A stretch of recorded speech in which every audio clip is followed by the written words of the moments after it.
Vandeham Sri Guroh Sri Yuta Padakamalam Sri Gurun Vaishnavanscha Shri Rupam Sagrajatam Sahagana Raghunathanvitam Tam Sajivam Sadvaitam Savadhutam Parijana Sahitam Krishna Chaitanya Devam Shri Radha Krishna Padan Sahagana Lalita Sri Visakhan Vitanscha Vansha Kalpa Tarubhyascha Kripa Sindhubhya Evacha Patitanam Pavanebhyo Vaishnavebhyo Namo Namaha. So continuing with Krishnadas Kaviraj Goswami's Sri Chaitanya Charitamrita, Madhya Lila, the middle part, 6th chapter. Naumitam Gaurachandram Yakutarka Karkashashayam Sarvabhaumam Sarvabhuma Bhakti Bhuma Namacharat. I praise that white moon, the one full of greatness, who made Sarvabhauma, hardened by wrong arguments, full of bhakti. Glory, glory to Gaurachandra, glory to Nityananda, glory to Advaita Chandra, and to the hosts of Gaura Bhaktas. In ecstasy, Prabhu went to the temple of Jagannath, and seeing Jagannath, he became restless with prema. He went running to embrace Jagannatha, and he fell in the temple, overcome with prema. By chance, Sarvabhauma saw it all and prevented a temple servant from beating him. Seeing the beauty of Prabhu and his delirium of prema, Sarvabhauma was greatly astonished. After much time, Chaitanya was still unconscious, and it was time for the food offering. Sarvabhauma then thought of a way. With the help of students and temple servants, he carried Prabhu and brought him to his house and placed him lying in a clean place. There was no breathing at all, and his stomach was palpitating. And seeing this, the mind of the Bhattacharya became worried. He brought some cotton and held it before the nose of Prabhu. It fluttered gently, and seeing this, he became calmer. Sitting down, Bhattacharya decided that this was a true delirium of the Mahaprema of Krishna. This is a truly burning purity which is called pralaya. It has that burning bhava in a bhakta who is eternally perfected. He who has the adhirudha bhava has such delirium. Seeing it in the body of a man is truly wonderful. So Bhattacharya was thinking as he sat there. Then Nityananda and the rest came together to the main gate. Hearing of the people said to one another, "A sannyasi has come." And when he saw Jagannath, he fainted. There was no consciousness in his body at all. Then Sarvabhauma took him to his house. When they heard this, they all knew that this was the doing of Mahaprabhu. And at the same time, Gopinathacharya came there. He was a dweller in Nadia, a son-in-law of Visharada. He was a bhakta of Mahaprabhu and one who knew the true meaning of him. He had previously met Mukunda, and seeing him, he was surprised. When Mukunda saw him, he made obeisance. He embraced and asked news of Prabhu. Mukunda said, "Prabhu has come here, and we all have come with him." The Acharya then made obeisance to Nityananda Goswami, and again he asked them all together for word of Prabhu. Mukunda said, "Mahaprabhu has taken sannyasa, and he has come to Nilachala, bringing us all with him. He left us all and went ahead for darshana. We have all come after in search of him. We heard from the mouths of others that Prabhu is in the house of Sarvabhauma. Prabhu was unconscious in prema because of the sight of Ishvara, and Sarvabhauma has taken him and gone to his own house. Then we thought to meet you, and by chance we caught sight of you. So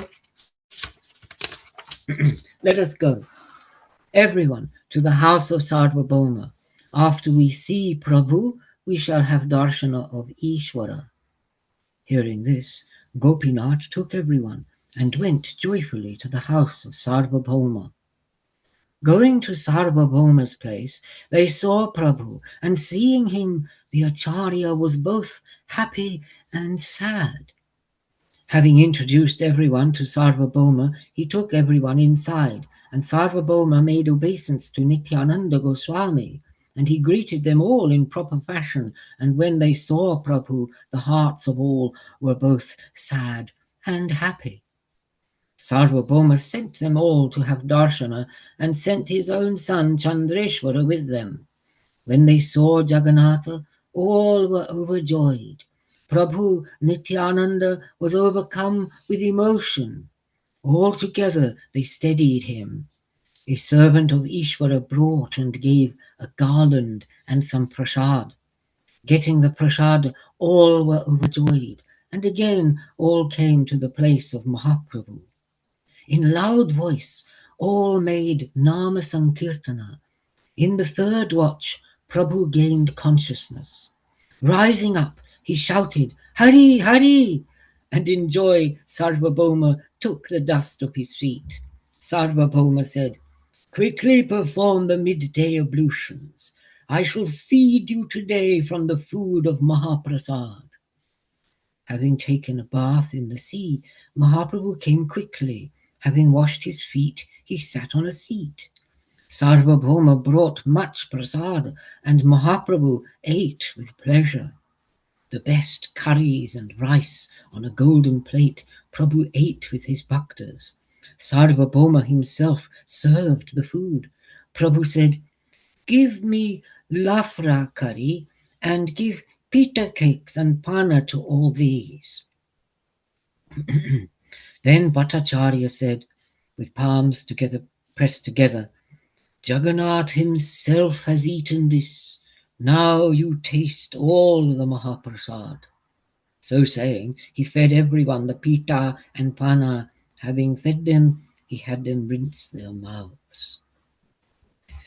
Asking leave, he went with Gopinathacharya after he ate, and came to Prabhu, saying, Namo Narayana. He made namaskara, and Goswami said, Krishna matirastu. When he heard this, Sarvabhauma decided that he knew these words to be those of a Vaishnava sannyasi. Sarvabhauma said to Gopinathacharya, Tell me, where was the former ashrama of the Goswami? Gopinathacharya said, His home was in Navadvip. His father's name is Jagannath, called Purandara Mishra. His name was Vishvambara, and he was his son. Nilambara Chakravarti was his maternal grandfather. Sarvabhauma said, Nilambara Chakravarti was a fellow student of Visarada. This is his fame. That Visarada is Sarvabhauma's father. I know too that Purandara Mishra is honored by him, and because of their relation to my father, both are honored by me. Because of his relation to Nadia, Sarvabhauma was pleased, and with affection he began to say to the Goswami, By your very nature you are to be revered, and too by being a sannyasin. Therefore know that I am your servant.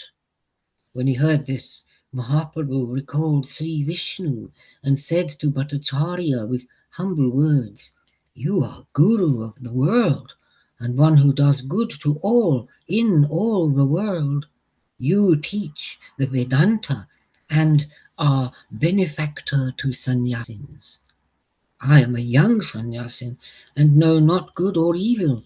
I take refuge with you and honor you as Guru. I have come here to be with you. Protect me in every way.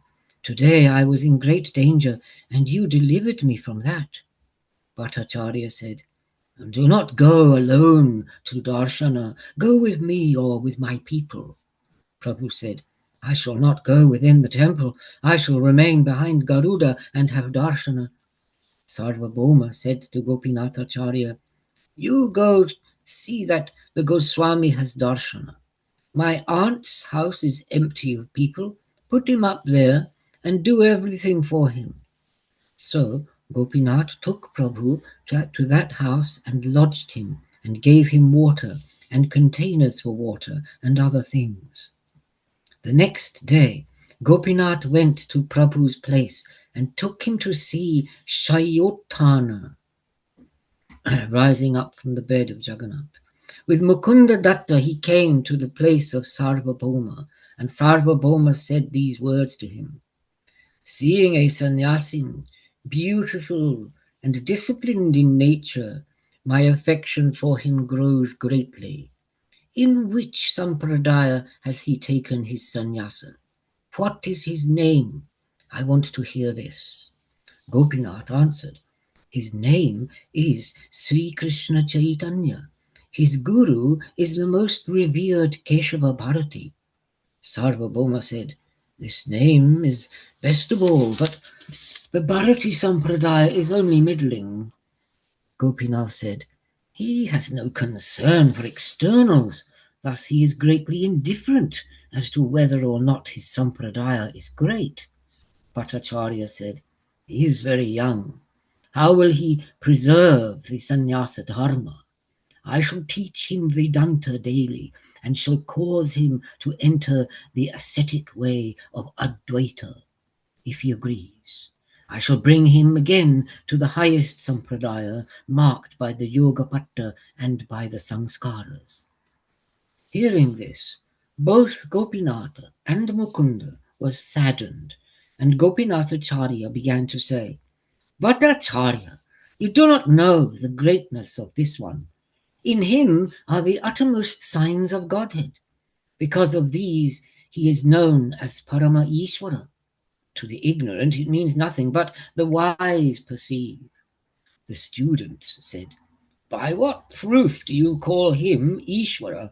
And the Acharya replied, According to the wise, he has the signs of Ishvara. The students said, By inference we discern the truth about Ishvara. And the Acharya replied, Knowledge of Ishvara is not by inference. The knowledge of the existence of Ishvara is not in the proof of inference. No one knows the truth of Ishvara except by his mercy. He who has a jot of the mercy of Ishvara, he is able to know the truth of Ishvara. And so it is said in the Bhagavad. I've got the shloka here. Athapi te deva padambujadvaya prasadaleshanugrihita evahi janati tattvam bhagavan mahimno nachanya ekopi chiram vichinvan.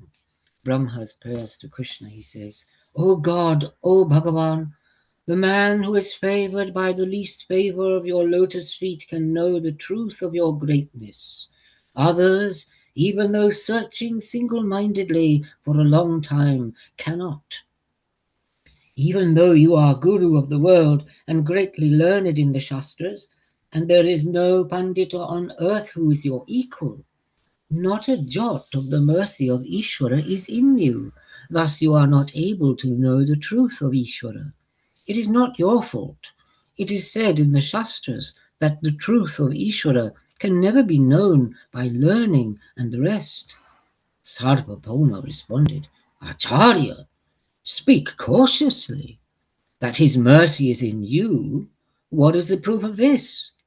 The Acharya said, In regard to material elements, there exists a knowledge of them as matter, but knowledge of metaphysical truth about matter is proven by his mercy. On the body of this one are all the signs of Ishvara. You have seen his absorption in Mahaprema, but you do not possess the knowledge of Ishvara, and this has come about by the Maya of Ishvara. For those who have their faces turned away, even when they look, they do not see him. When he heard this, Sarvabhauma, laughing, said, "Do not be angry. Let us carry on a friendly conversation. Let me speak a little about what is to be witnessed in the Shastras. Do not take offense. Chaitanya Goswami is a Mahabhagavat. He is not an avatar of Vishnu in this He is not an avatar of Vishnu in this Kali age. Thus we speak of Vishnu as Triyuga. The Shastras have no knowledge of an avatar in the Kali age." When he heard this, the Acharya, that means Gopinath, spoke with sorrow in his heart. "You pride yourself on knowledge of the Shastras, the Bhagavata and the Bharata. These two are the chief Shastras. Have you paid no attention to what these two books say? These two say that in the Kali age an avatar will appear. But you say there will be no manifestation of Vishnu in the Kali age. In this Kali age, Bhagavan does not undertake Lila avatara, and thus we call him Triyuga. In every age, Krishna makes Yuga avatara. Your heart is devoted to philosophical controversy, but this cannot be debated." And so it is said, "Asan varnastrayo hyasya grinnato nu yugam tanu shuklo raktastatapita idaning Krishna tangataha." Garga to Nanda. "Good and wise people indeed worship him. No, from age to age there are three colors of him who embodies himself, white, red, and yellow, and now he has become black." And again, "Krishna varnam tvisa krishnam sangopangastra parshadam yagyai sankirtana prayai yajanti hi sumetasaha." Good and wise people indeed worship him by sacrifice, namely chiefly Sankirtana, together with his followers and weapons of Anga and Upanga, black-colored yet light-colored in his glory. And again in the Mahabharata,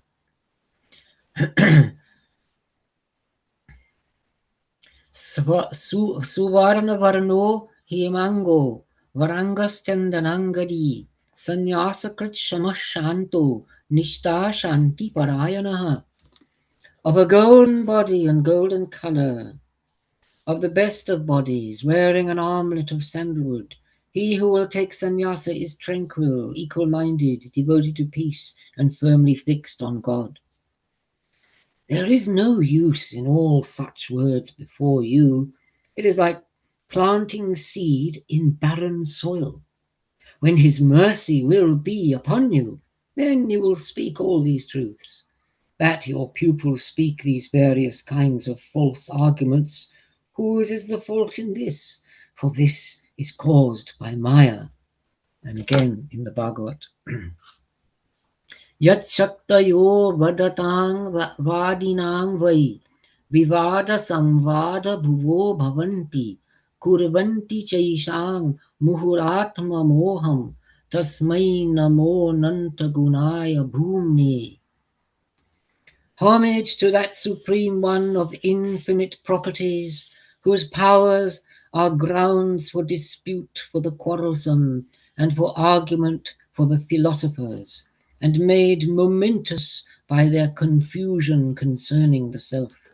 And again, "Yuktan cha shanti sarvatra bhashayanti brahmana jatha mayang madiyam udrigya vadatam kinu durgatam."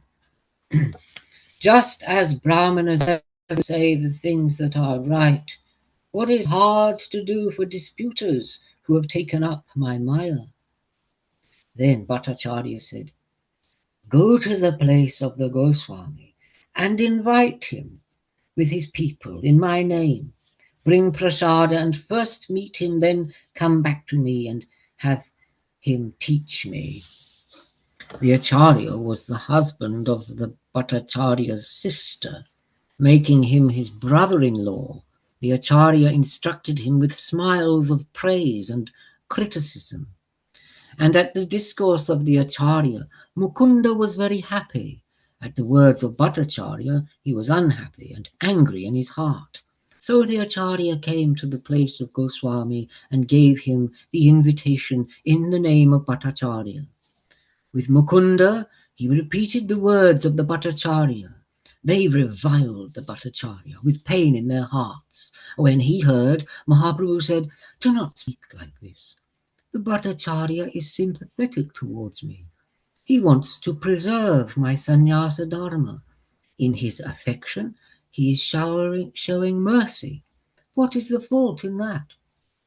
Another day, Mahaprabhu was with the Bhattacharya, with great joy taking darshana of Jagannatha. He had come to the temple with Bhattacharya, and giving Prabhu a seat, he himself sat down. Then he began to teach the Vedanta. In affection and devotion, he began to speak to Prabhu. Listening to the Vedanta is the dharma of a sannyasi. You should listen to the Vedanta incessantly. Prabhu said, "Acha, you are favorable towards me. My duty is to do what you say." For 7 days thus he listened. He made neither positive nor negative comments, but only sat and listened. On the 8th day, Sarvabhauma said to him, "Listen to the Vedanta for 7 days. You have said nothing, either for or against, but have remained silent. I do not understand whether you understand or not." Prabhu said, "I am unlearned. I have not studied much. Only because of your command have I listened. I have only listened because it is the dharma of a sannyasi. The meaning which you have expounded I do not understand." The Bhattacharya said, "Who knows that he does not understand should ask again, that he might understand. But you have remained fixed, listening in complete silence. I cannot tell what is in your heart."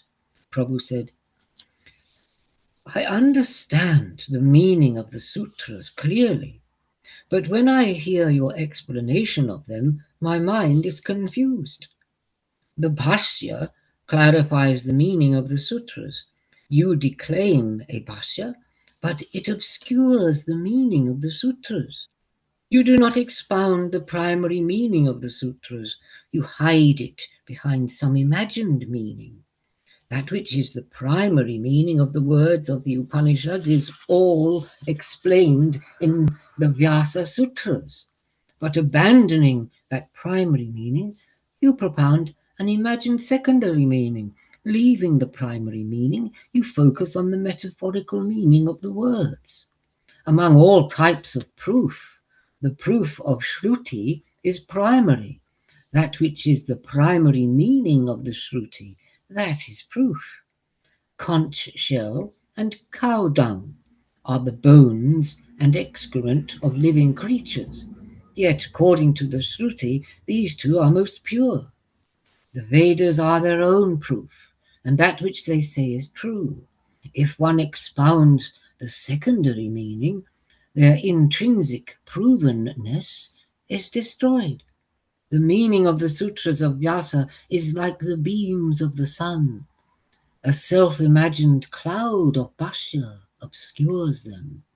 The Vedas and Puranas speak of the characteristics of Brahma. That Brahma is vastly differentiated and has the signs of Ishvara. He is himself Bhagavan, full of all divine qualities, yet you call him formless. Those Shrutis which speak of him as unqualified deny his material nature, but establish his immaterial one. And so it is said, whatever Shruti denotes the unqualified, in fact denotes the qualified. As soon as an earnest inquiry is made, behold, the qualified interpretation is the more cogent. The universe is born from Brahma, and living things are in Brahma, and in that Brahma again these are absorbed. These three cases, ablative, instrumental, and locative, are three signs of the qualifications of Bhagavan. So they're the grammatical cases. I mean, ablative, from which it comes out, instrumental, which obviously, and locative, where it is. So everything comes from, is maintained, and dissolves in Bhagavan. When Bhagavan had a mind to become many, he looked toward the Shakti of material nature. At that time there was no material eye or mind, thus the eyes and mind of Brahma are non-material. By the word Brahma is meant full Swayam Bhagavan, and Swayam Bhagavan is Krishna. This is proven by the Shastras. This profound meaning of the Vedas is not easily understood, but that meaning is established by the words of the Purana. And so it is said in the Bhagavatam, O wonder, the fortune of the inhabitants of the pastures of Nanda the cowherd, whose friend was the full eternal Brahma, the highest bliss. The Shrutis, which say without hands or feet, mean material hands and feet, for again they say he goes quickly and takes everything. Thus the Shrutis say that Brahma is qualified. Abandoning the primary meaning, he is considered quality-less according to the secondary one, whose form is full Ananda and possessing the 6 divine qualities. Do you call that same Bhagavan formless? 3 Shaktis are natural to that Brahma. Do you then decide that he is Shakti-less? And it is said in Vishnu Purana, the Shakti of Vishnu is of 3 kinds, Para, Kshetragya, and the third is called Avidya Karma. And again, Hladini, Sandini, and Samvit all exist as one in you, who are the foundation of all. But gladness or pain do not exist mixed in you, for you are devoid of all material qualities.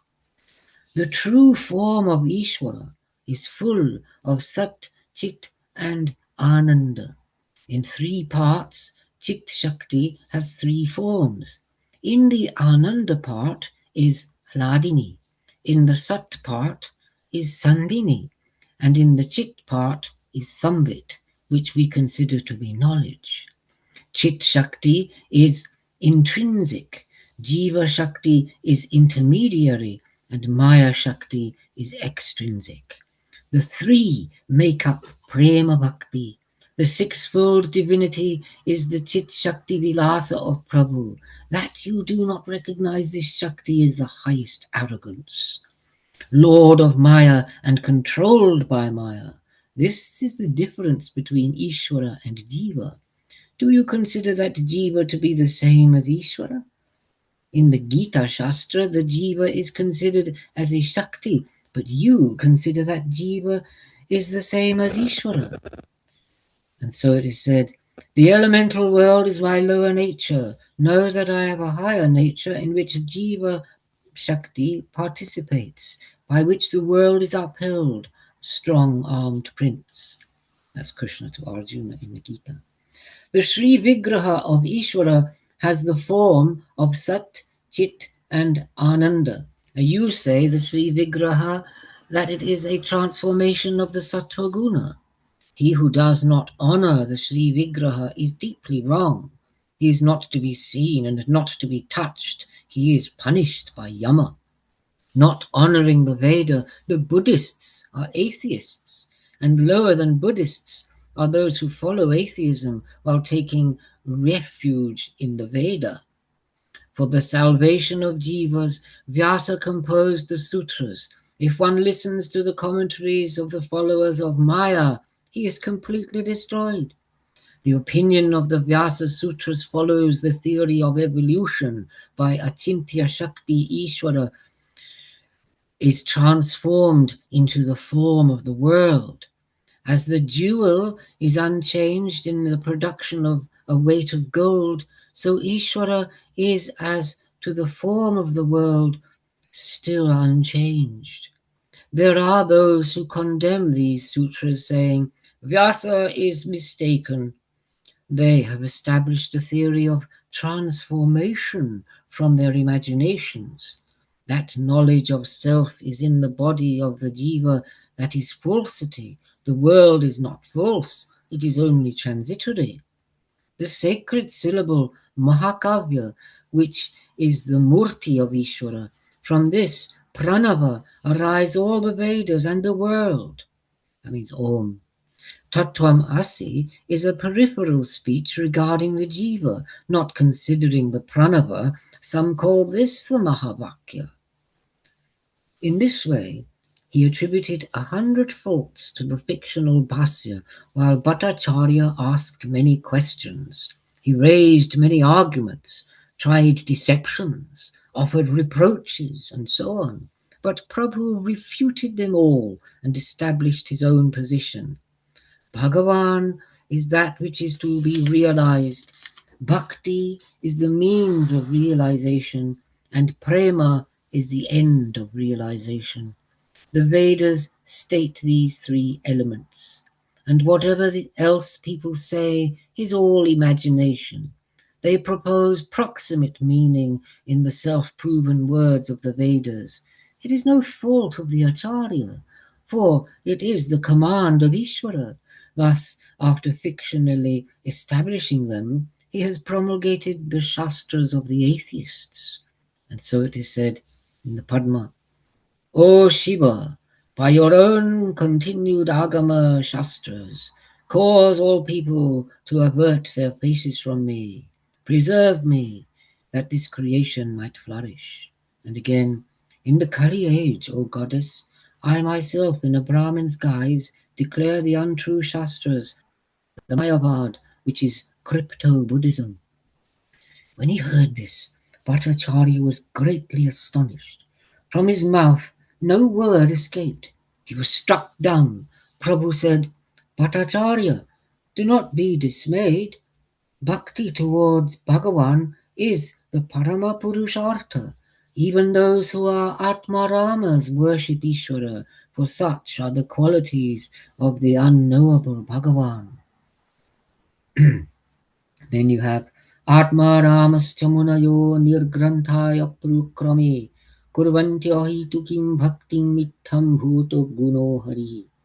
Even though they are not possessed of books, those sages who delight in the self offer selfless bhakti to the great striding Vishnu. Of such qualities is Hari. When he heard this, Bhattacharya said, Hear me, sir. I wish to hear the meaning of this shloka. Prabhu said, First let me hear what you make of its meaning. Afterwards I shall expound it to the extent to which I understand it. When he heard this, Bhattacharya explained the shloka. He raised various arguments according to axioms found in the Shastras of philosophy. In accord with those philosophical texts, he asserted 9 different logically valid interpretations. When he heard, Mahaprabhu smiled a little and said, Bhattacharya, I recognize you as Brihaspati incarnate. No one else has the power to explain the Shastras in such a way. But you have explained the meaning according to the brilliance of your learning. There are even more meanings to the shloka than these. At the entreaties of Bhattacharya, Prabhu explained. Among his 9 meanings, he had not touched on the central one. In the shloka Atma Ramascha, there are 11 words, and each of the padas he assigned a precise meaning. He joined Atma Rama to the primary meaning of each word, and with each compound he proceeded to expound 18 different meanings. Bhagavan, his Shaktis and his qualities, the power of these 3 is ultimately unknowable and cannot be described. These 3 obscure all other kinds of goals and the means of their attainment to steal the mind of the Siddha and Sadhaka. This is proven by Shukadeva, Sanaka, and so on. In such a way, he explained the various meanings. And when he heard this, Bhattacharya was amazed.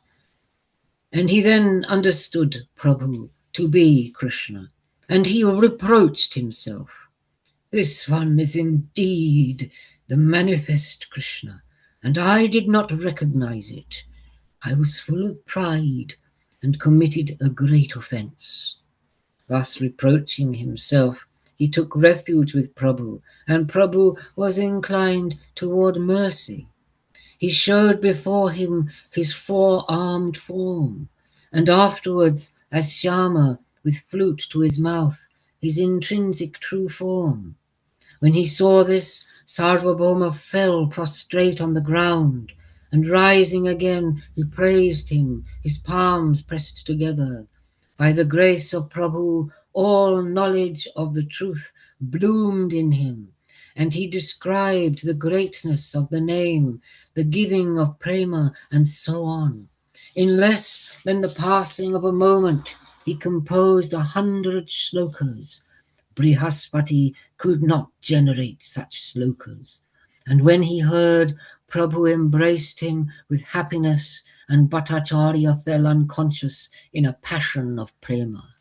With tears and stupor and gooseflesh and trembling and sweating and palpitations, he danced and he sang and wept and fell, holding the feet of Prabhu.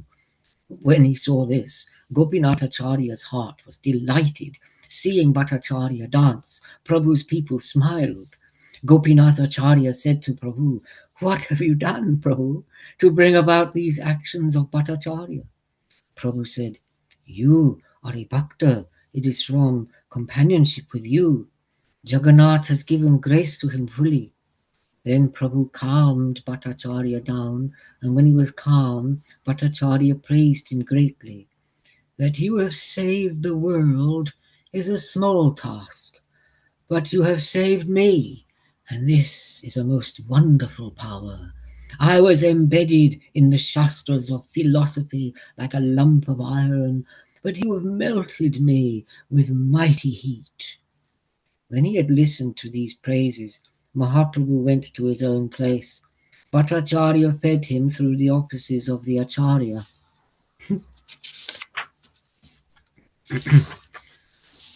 I'll read this last paragraph and then somebody else can take over.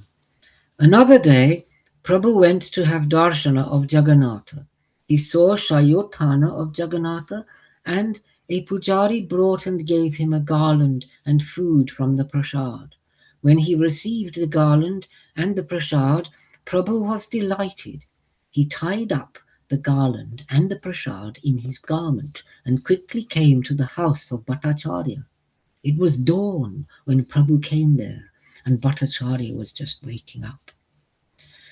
"Krishna, Krishna," broke from his lips as Bhattacharya awoke. And when he heard the name of Krishna, Prabhu's joy increased. He caught sight of Prabhu outside and fell over himself, rushing to clasp his feet. He gave him a seat to sit on, and both sat down. Opening the prasad food, Prabhu put it into his hand. Receiving the prasad, Bhattacharya was delighted, but he had not performed his bath and morning rites. He had not even cleaned his teeth. By the grace of Chaitanya, all reticence went from his mind, and reciting this shloka, he ate the food.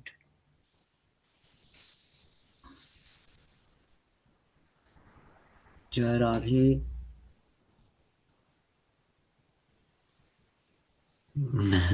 Oh, Rahul. Mathura! I just having a pee, sorry. Oh, I see. God, Okay. that's just it brought back memories of when I first read it. You know, I was sitting. It had the same. It's just a winner. Rahul, I'll send you a link to this great Bengali movie. It's called Neelachala Mahaprabhu. It's fabulous. And actually, that Sarvabhaum Bhattacharya, the actor and the scene is very well done in the movie. It's my favorite part. There's Nadia Nimai, part one, but this, what we're dealing with now, is Neelachala Mahaprabhu. Okay, so welcome, Rahulji. It's like all this. Oh, 1 minute, my neighbor. Carry on. Can you see where we're up to, Dina? Give me the first line. Where? It's quoting from the Padma Purana, Shloka 16, about Mahaprasad. I got Whether it be dry or stale. Yeah. Indeed. Whether it be dry or stale, or brought from a far country, Mahaprasad is to be eaten by the mere fact of having got it.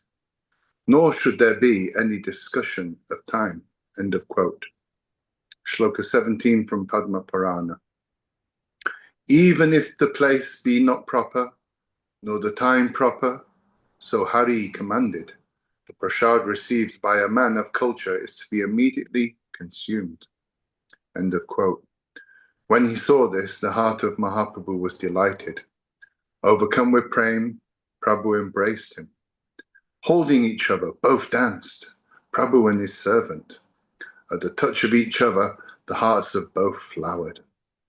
Sweat and trembling and tears floated both away in joy. Overcome with prema, Prabhu began to say, "Today I have easily conquered the three worlds. Today I have ascended to Vaikuntha. Today all my desires have been fulfilled. To Sarvabhauma has come faith in Mahaprasad. Today, free from delusion, you have taken refuge in Krishna, and Krishna freely has become merciful to you. Today, he has broken the constraints pertaining to your physical body and related matters. Today, you have severed the bonds of Maya. Today, your heart has become devoted to the attainment of Krishna, and transgressing the Dharma of the Vedas, you have eaten the prasadam." Quote from Bhagavat Purana. Those to whom the infinite Bhagavan is merciful, if they sincerely in every way take refuge at his feet, are able to pass beyond the difficult maya of the gods. And for them, no more egotism remains. For them, the body is food for the dogs and jackals. End of quote. So saying, Mahaprabhu came to his own place. And from that time, the egotism of the Bhattacharya was broken. He knew nothing other than the feet of Chaitanya, and did not explain the Shastras in any other way other than bhakti. Gopinathacharya, seeing his Vaishnava qualities, saying Hari, Hari, began to dance, keeping rhythm with a clapping of his hands.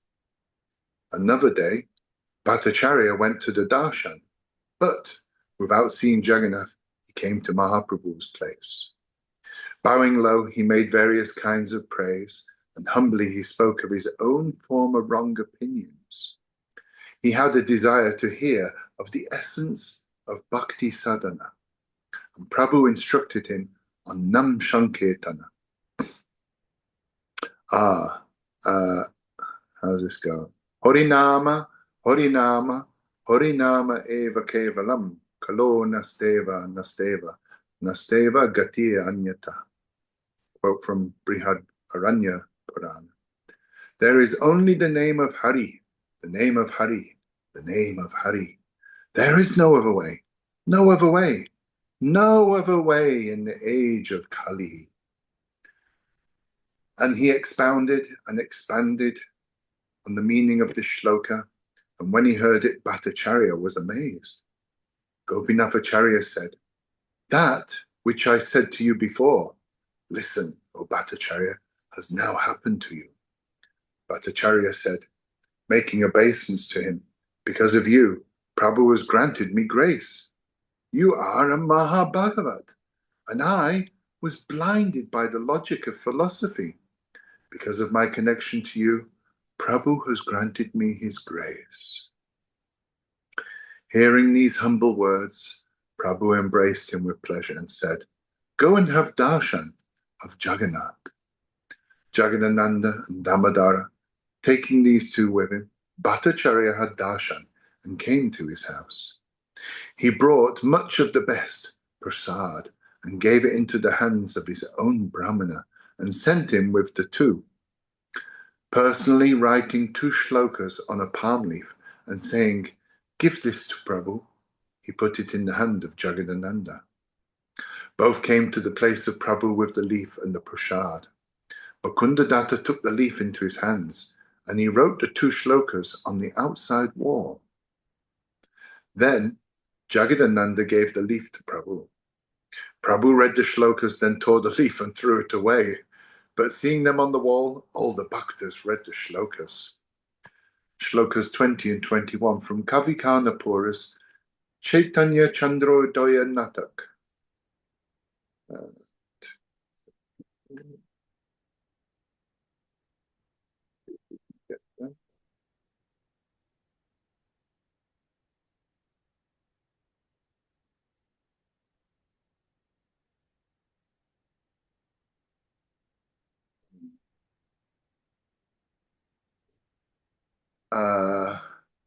I take refuge in him who incarnated as Sri Krishna Chaitanya, who teaches the meaning of his own bhakti yoga and knowledge of asceticism, who is the Adi Purush and the sea of grace.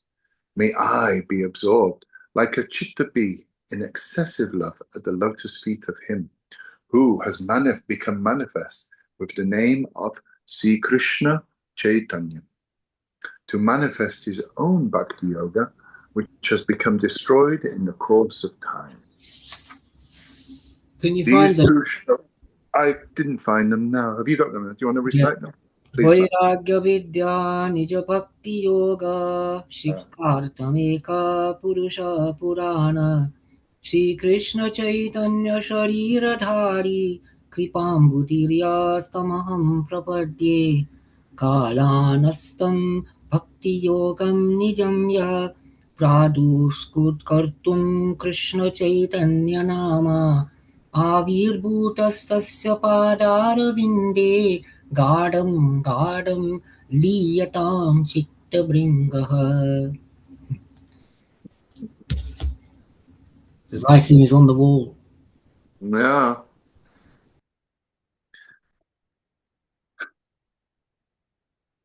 These 2 shlokas became necklaces of jewels on the throats of the bhaktas, and the praise of Sarvabhauma was announced as with the beat of a drum. Sarvabhauma became a single-minded bhakta of Prabhu, and he knew no other service other than that of Mahaprabhu.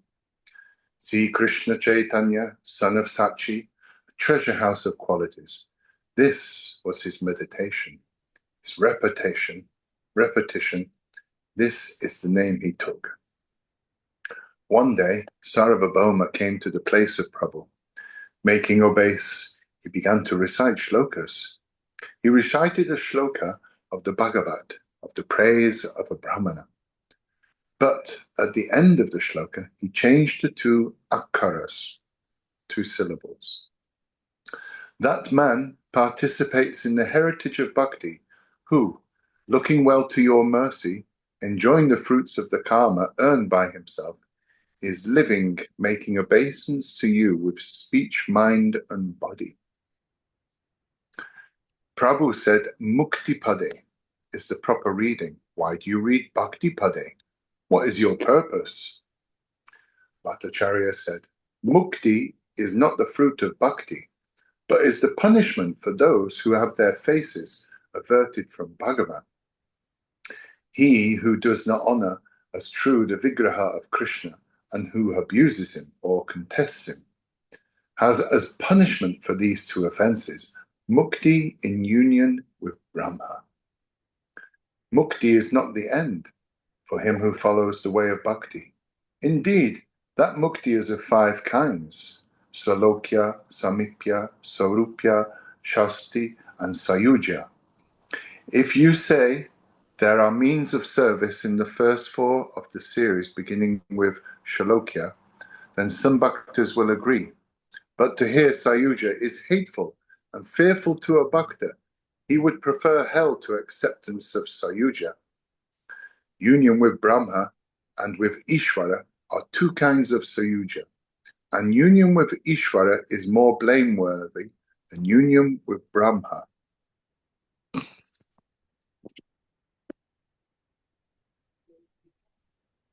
Quote from the Bhagavad Purana, even if I myself am prepared to give it, my people do not take to Shalokya, Shasti, Swarupya, Samipya, or Ekatva without serving me.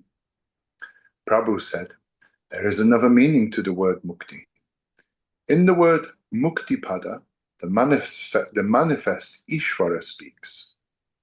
At whose feet is mukti? He is called muktipada.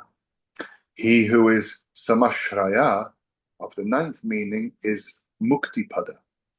So, by these two meanings, Krishna is meant. What is the purpose of changing the reading? Sarvabhauma said, I am not able to speak that word. Even though your meaning can be gotten from this word, because of the double meaning, still, it cannot be spoken.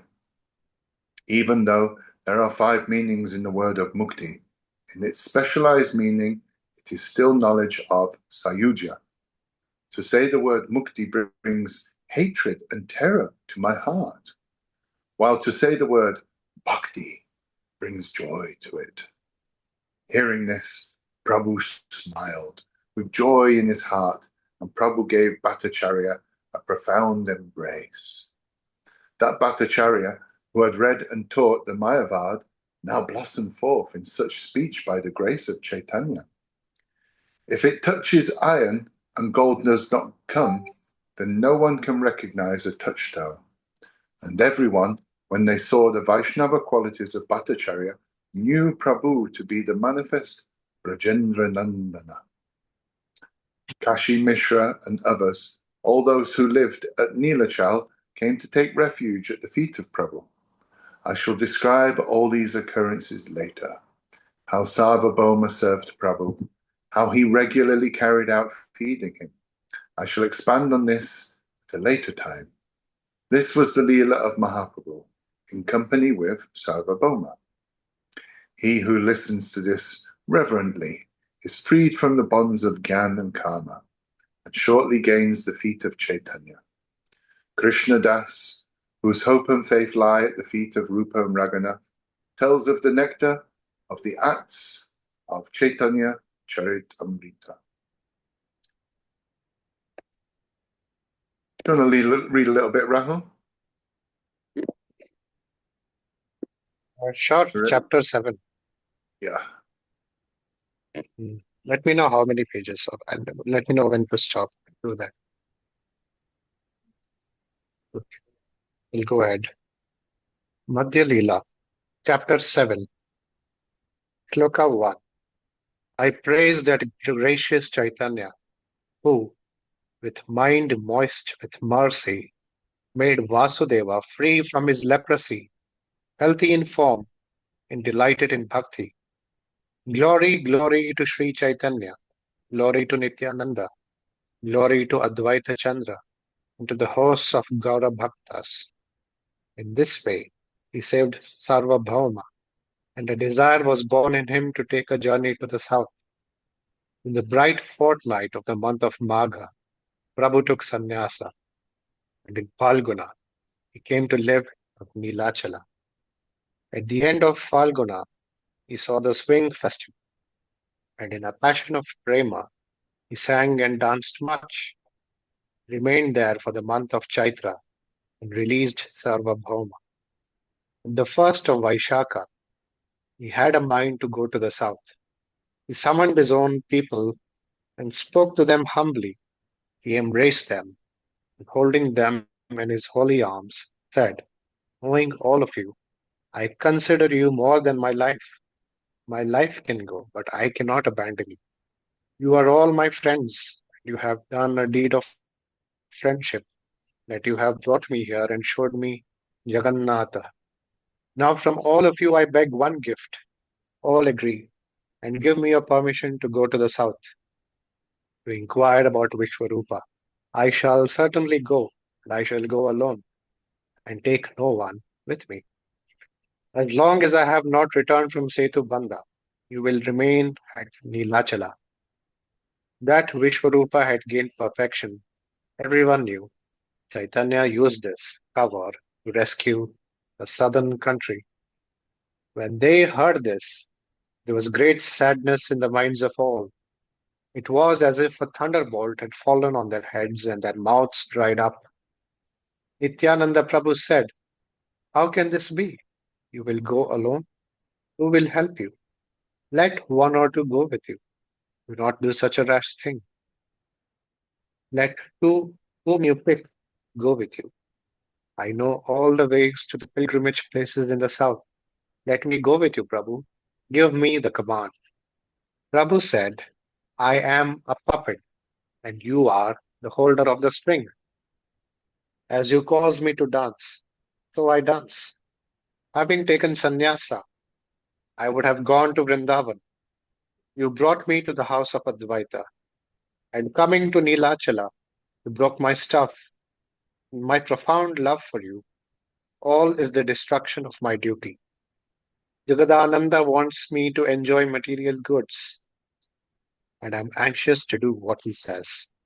If I ever did anything contrary to his words, he would not speak a word to me for 3 days in anger. Mukunda is saddened, seeing that I have taken the dharma of a sannyasin, bathing 3 times a day in the winter and lying on the ground. Mukunda is saddened in his heart. He says nothing with his mouth. And when I see his sorrow, my own sorrow increases twofold. I am a sannyasin, and Damodar is a brahmachari. He always remains over me, holding the punishment rod of instruction. Before him, I know nothing of these matters. He does not like it that my actions are my own. From the grace of Krishna, which is his, he does not have to concern himself with other people, but I can never escape consideration of others. So you all remain at Nilachala, and for a few days I shall wander by myself among the pilgrimage places. Prabhu relished those qualities by which he was under the sway of all these people, under the pretext of finding fault with them. Chaitanya's affection for his bhaktas is a matter which is indescribable. He himself bore, in addition, the sorrow of renunciation, and seeing the sorrow which afflicted the bhaktas, that sorrow seemed unbearable to him. Under the pretext of attributing faults to their qualities, he forbade them all. In renunciation, he would wander alone to the pilgrimage places. The four of them begged him much, but Prabhu was the self-dependent Ishvara and paid them no heed. Then Nityananda said, "Whatever you order, whether it is sorrow or happiness, is my duty. One more prayer. Consider it and give your assent.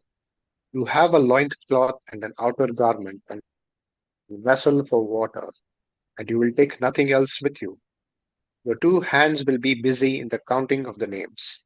How will you carry your water pot and outer garment? And on the road you will become unconscious in a delirium of prema. Who will keep your water pot and clothing?" I'm sorry to interrupt, but I'll just tell my dad in the other room to lower the TV volume. Just give me a second. We'll be back.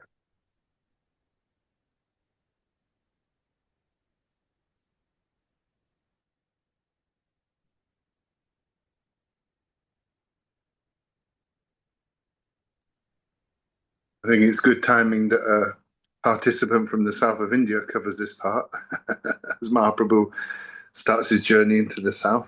Yeah, indeed. Yeah.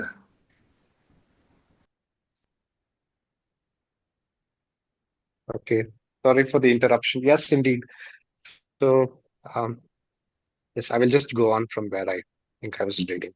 Your 2 hands will be busy in the counting of the names. How will you carry your water pot and outer garment? And on the road, you will become unconscious in a delirium of prema. Who will keep your water pot and clothing? Here is a simple Brahman named Krishnadas. Honor this prayer and take him with you. He will go with you and carry your water pot and clothing. But do whatever you wish. I shall say no more. Then at these words, Prabhu embraced him, and with them all he went to the house of Sarvabhauma. Sarvabhauma bowed low. and offered him a seat. And he seated them all together. And speaking many things of Krishna, he said to him, I have come to your place to ask permission. When he took sannyasa, Vishwarupa went to the south. Of course, I want to make inquiry after him. Give me your permission that I may go to the south. With your blessing, I shall return safely. When he heard this, Sarvabhauma was very much pained. Holding his feet, he gave a dejected answer. As a result of the merits of many births, I have made your friendship. My fate has now broken the same companionship. If a thunderbolt were to fall upon my head, or if my son should die, this I could bear, but separation from you cannot be borne. You are self-dependent Ishvara, and you will go. But stay here a few days, that I may see your feet. At his sorrow, Prabhu's decision was delayed. He remained a few days and did not depart. Bhattacharya eagerly invited him, and having food cooked in his house, he fed Prabhu. His wife, who was known as Sathira Mata, cooked and fed him. There is a wonderful story of her, but I shall speak of her later and expand on this now. Tell me the story of Prabhu's southern pilgrimage. Prabhu remained a few days at the place of Bhattacharya, and then he asked leave. Because of the eagerness of Prabhu, Bhattacharya agreed, and Prabhu took him to the temple of Jagannatha. Having had darshan, he begged leave from the Thakura. Pujari brought a garland and prasada and gave it to Prabhu. Receiving the garland and the leaf, he joyfully made obeisance, and in great joy, Gaurahari set forth toward the southern country. Bhattacharya, with many others of his own people, circumambulated Jagannatha and went forth. Along the way on the seashore was Alalanatha. Sarvabhauma said to Gopinathacharya, I have kept 4 loincloths and 4 outer robes in the house. Have them brought by the Brahman, as well as prasad food.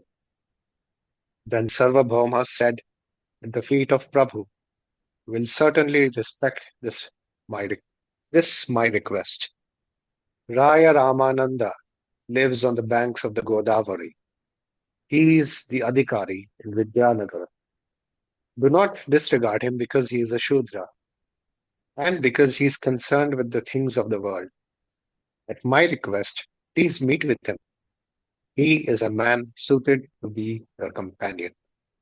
In the earth, there is not a Rasik Bhakt equal to him. He is the limit of both learning and Bhakti Rasa. If you talk with him now, you will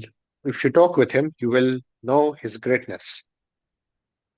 Not understanding his unworldly speech and behavior, I have laughed at him, calling him Vaishnava. By your grace now, I know the truth about him.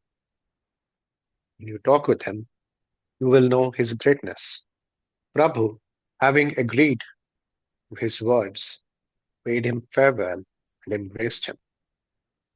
At home, when you worship Krishna, give your blessing to me, that by your grace I may return to Nilachala. And so saying, Mahaprabhu departed, and Sarvabhauma fainted and fell there on the earth. Disregarding him, Mahaprabhu went quickly. Who can say what was in his mind and heart? The nature of the mind in a profound experience is like this. Gentle is a flower, but hard is a thunderbolt. Shloka 2. Uttara Charita.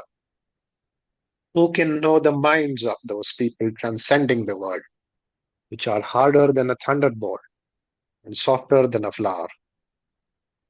So Nityananda Prabhu raised the Bhattacharya up and sent him home with his own people.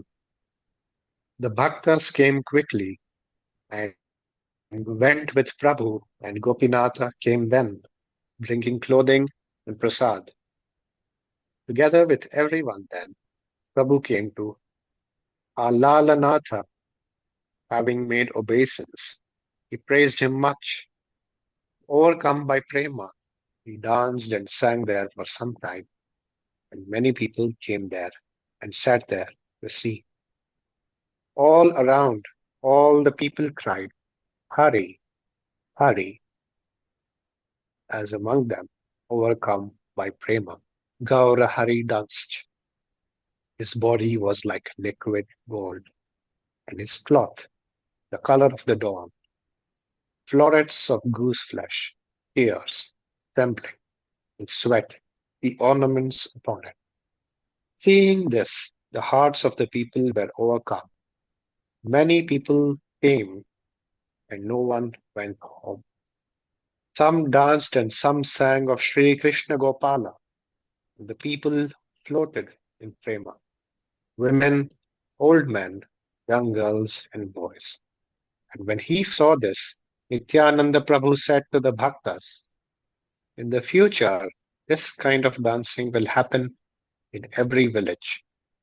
Proper time had passed, but the people did not leave. But Nityananda Goswami created a way. He went with Prabhu for the midday rituals, and seeing them, people came running from all four directions. When they had performed the midday rituals, they came to a temple of the Devata. His own people entered and put a bar on the door. Then Gopinatha fed the two Prabhus, and the people all ate the leavings of the remaining prasad food of Prabhu. Hearing that Chaitanya was within, the people all came to the outside door and made a great commotion, saying, Hari, Hari. Then Mahaprabhu caused them to open the door, and in joy people came and had darshan. In this way, until it was evening, people came and they became Vaishnavas, and all danced and sang. In this way, he there, with his bhaktas, passed the night in the delight of stories of Krishna. In the morning, after he had bathed, he went away, bidding farewell to his bhaktas. He embraced them. They all fell to the ground in a faint, but Prabhu did not turn back toward them. In the pain of separation, Prabhu went, saddened, and after him went Krishnadasa, carrying his vessel and his clothing. The bhaktas remained fasting there. The next day, saddened, they returned to Nilachala. Like a maddened lion, Prabhu went forward, overcome by prema. He went making Nama Sankirtan. Shloka 3, in the words of Chaitanya. O Krishna, Krishna, Krishna, Krishna, Krishna, Krishna. O Krishna, Krishna, Krishna, Krishna, Krishna, Krishna, Krishna. Save me, Krishna, Krishna, Krishna, Krishna, Krishna. Deliver me, Krishna, Krishna, Krishna, Krishna, Krishna. O Rama, Raghava, Rama, Raghava, Rama, Raghava, protect me.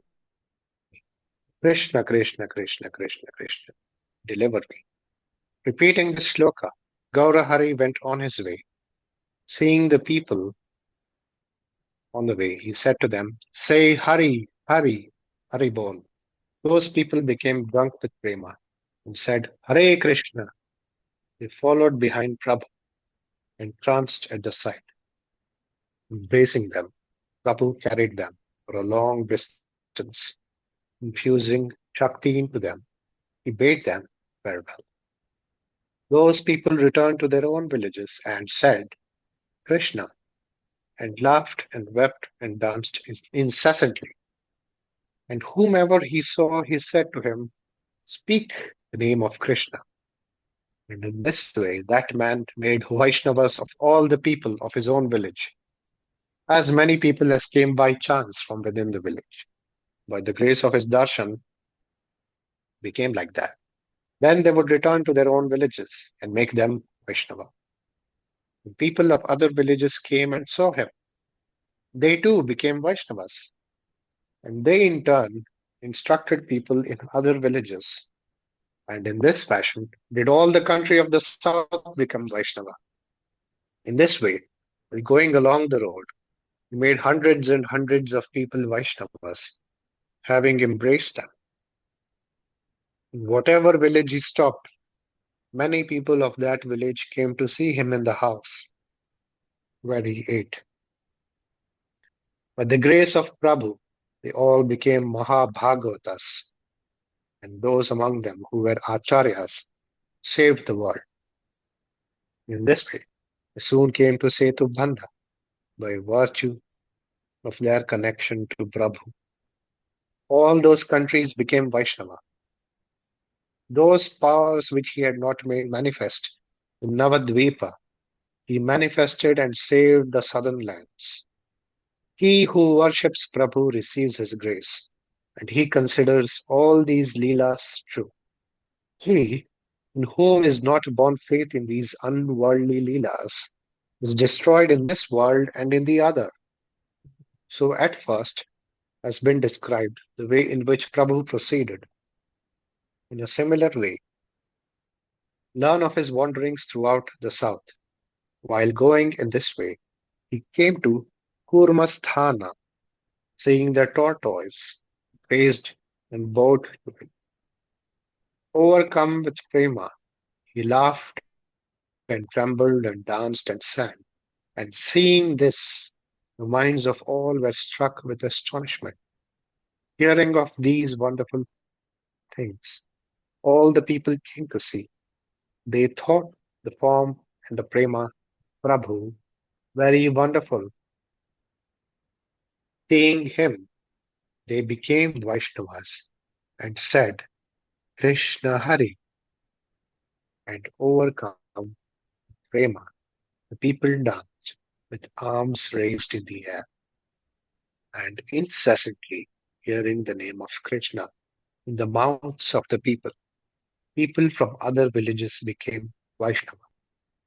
In this way, successive countries became Vaishnava, and with the flood of the nectar of the name of Krishna, country was inundated. After a while, when Prabhu came to his senses, the Sevaka of the tortoise paid him much respect. Into whatever villages he went, these sorts of things came up. They have been spoken of in one place. I shall not speak of them again. There was in that village of Kurma a Vedic Brahman. In much pure bhakti, he offered Prabhu invitation. Bringing him to his house, he cleansed the feet of Prabhu. He with his family drank that water.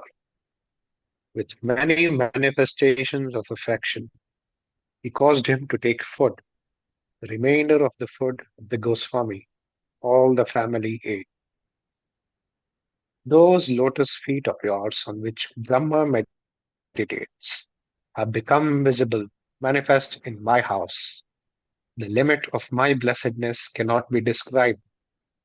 Today, my birth, my family, and my wealth have become worthwhile. Have mercy on me, Prabhu. Let me go with you. I am not able to bear the waves of sorrow of material things. Prabhu said, you should not say such foolish things. Stay in your house and always take the name of Krishna. Instruct whomsoever you see about Krishna. And my command, having become a guru, save this country. The waves of worldly affairs shall never bind you. And again, in this place, you will gain my companionship.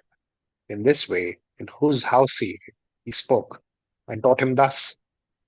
In going along the way, He stayed in various temples and villages, and he ate in various people's houses in various places. Those rituals which Goswami had performed in Kurma, he performed everywhere until he had again returned to Nilachal. Thus, this matter has been expanded. In this way, you will know the doings of Prabhu everywhere. So that night he remained in that place, and in the morning, after having bathed, Prabhu went on his way. Kurma followed after Prabhu for a great distance. Prabhu, with great care, sent him to his home. There was a gentle Brahmana named Vasudeva, whose whole body was rotten with leprosy and full of worms. From his body, those worms would fall off, and he would pick the worms up and put them in their places. In the night, he heard that the Goswami had come, and in the morning, he came to see the house of Kurma. Having heard from the mouth of Kurma of the coming of Prabhu, he fell to the earth, fainting in sorrow. In various ways, he began to lament. But coming to that place, Prabhu embraced him. At the touch of Prabhu, the leprosy fled away with his sorrow. And now, full of joy, his body became beautiful. Witnessing the grace of Prabhu, his heart was astonished. He recited a shloka, holding his feet and praising him. Shloka 4 from the Bhagavad Purana. Where am I, poor and evil? Where is Sri Krishna Sri Niketana? Knowing me for a bad Brahmin, I am still embraced by his arms. Praising him much, he said, Here, O you who are full of mercy, such qualities are not in jivas, but they are in you. When they see me and get the smell of my foul disease, people flee away. But you touch me. You are the self-dependent Ishwar. But I was good while I was vile and lowly. Yet now conceit will be born in me. Prabhu said, You will never be proud. You will forever speak the name of Krishna. Commanded by Krishna, go and save jivas, and shortly Krishna will embrace you.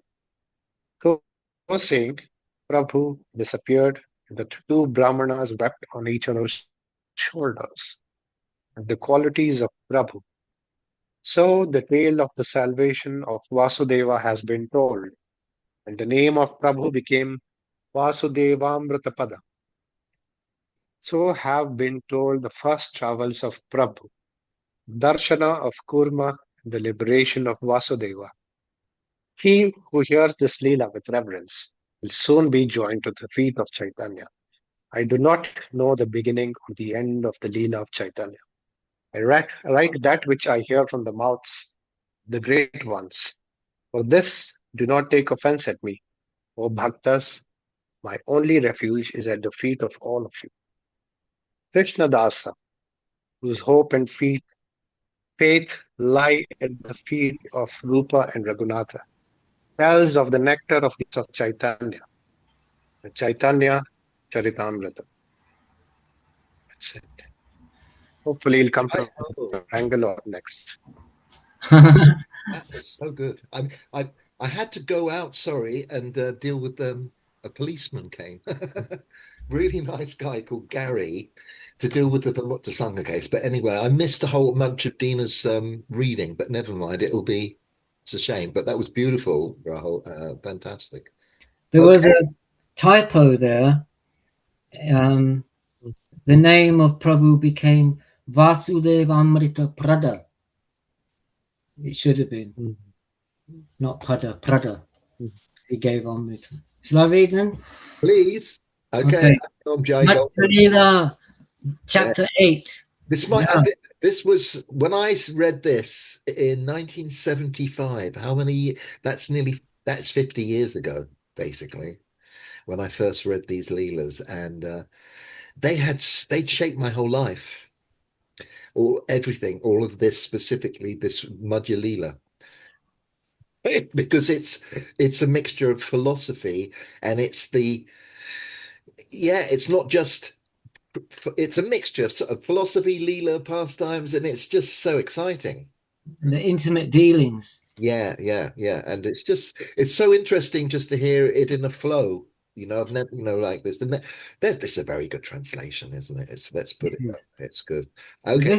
This chapter now, chapter 8, is the very essence of the whole thing. Okay, the whole thing. Okay, okay. Let's hear the very essence of the whole thing. So it starts off Sancharya Rama Bida Bhakta Mege Swabhakti Siddhanta Chayamrtani Gaurabdi Retair Amuna Pitirnair Stadgyatva Ratnalayatang Prayati. The ocean of Gaura by the cloud of the Bhakta Ramananda distributes the nectar of the perfection of bhakti according to himself, that by it, raining down the refuge of this ocean of jewels in the form of the experience of perfection gained by the nectar of perfection. Sometimes you may notice the translation of the shlokas could be a bit awkward, but the Bengali text is fine. Glory, glory to Sri Chaitanya, glory to Nityananda, glory to Advaita Chandra, and glory to the hosts of Gaura Bhaktas. According to these previous principles, Prabhu continued his journey, and after some days he came to the Narasingha Kshetra at Jiyara. Seeing Nrsimha, he prostrated himself, and overcome by prema, he danced and sang and praised much. And you want to know how it is? The shloka is from Sridhar Swami, Bhavartha Deepika. Ugro pyanugra evayam swabhaktanam nrikesari keshariva swapotanam anyoda ugra vikramaha. Sorry, I messed that up. As a lion is gentle towards his own offspring and violent in his wrath towards others, so this Nrsimha, even though wrathful, is gracious to his own bhaktas. Reciting many shlokas in this way, he praised him much, and the servants of Nrsimha brought and gave him a garland and prasada. As before, a certain Brahmana invited him. Remaining there that night, he went away. In the morning, he rose up and went off, overcome by prema. He did not know which direction he was going, nor whether it was night or day. And as before, he made everyone Vaishnavas. After a few days, he came to the banks of the Godavari river. When he saw the Godavari, he remembered the Yamuna river, and seeing the forest on the banks, he was reminded of Vrindavana. In that forest, he danced and sang for some time, and crossing the Godavari, he bathed there. Leaving the ghat, Prabhu sat at some distance beside the water and made Krishna Nama Sankirtana. At that time, Ramananda Rai, mounted on a palanquin, came to bathe with sounding instruments. With him came many Vedic Brahmanas. According to the custom, he bathed and offered tarpana. Prabhu saw him and recognized him. This is Ramarai. And his heart rose up, anxious to meet him. But Prabhu remained quietly sitting there. Ramananda saw the extraordinary sannyasin and came over. His luster was like 100 suns, and his clothes like the dawn, a very large, well-made, powerful body, and eyes like lotuses. Seeing this, he was astonished, and coming there, bowed and made obeisance. Getting up, Prabhu said, "Rise up, say Krishna, Krishna." Prabhu's heart thirsted much to embrace him. Then he asked, "Are you Ramananda Rai?" And he said, "I am he, and a lowly Sudra, your servant." Then Prabhu caught him in a deep embrace, and overcome with prema, both Prabhu and servant were unconscious. Natural prema was born in both of them, and both, each embracing the other, fell to the earth. Stupor and sweat and tears and trembling, hair standing on end in delight and pallor were on the faces of both, and a murmuring of the syllables of Krishna's name was heard. Seeing this, the Brahmanas were astonished. Those Vedic Brahmanas all are. The radiance of the sannyasi is indeed like that of Brahman. Why does he weep and embrace a Sudra? And this Maharaja of great and profound learning, why does he become disquieted and maddened at the touch of the sannyasi? In such ways the Brahmanas reflected to themselves, and seeing these unsympathetic people, Prabhu restrained himself. Becoming calm, he sat in that place, and smiling, Mahaprabhu began to say, Sarvabhauma Bhattacharya told me of your qualities. He implored me to meet you. It is for meeting you that I have come here, and it is good that I have seen you so easily. Rai said, Sarvabhauma knows me as his servant. He is attentive to my welfare, even when he is not present. By his grace, I have gotten darshan of your feet. Today, my birth as a man has been fulfilled. You have dispensed your grace to Sarvabhauma. This is the sign of it, that because of your prema for him, you have touched an untouchable. Where you are, Ishvara Narayana is manifest.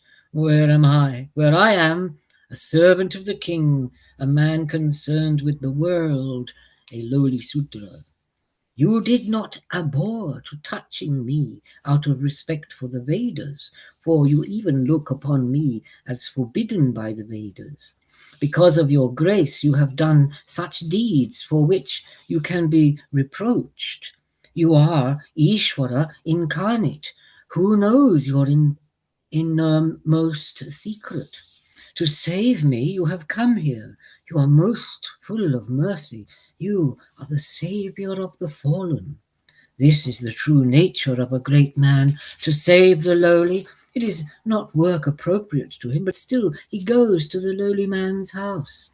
And so it is said in the Bhagavat Purana, O Bhagavan, great men go forth for the good of householders of humble hearts. Let it not be considered otherwise. That's Nanda speaking to Garga. There are 1,000 Brahmanas and others with me. At the sight of you, the hearts of all are melted. I hear the name Krishna, Krishna from the lips of all of them. The bodies of all ripple with gooseflesh, and tears are in their eyes.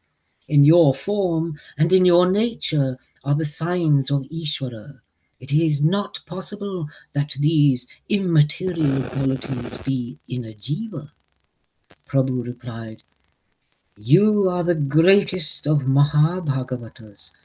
The hearts of all are melted at the sight of you. What shall I say of others? I am a Mayavadi sannyasi.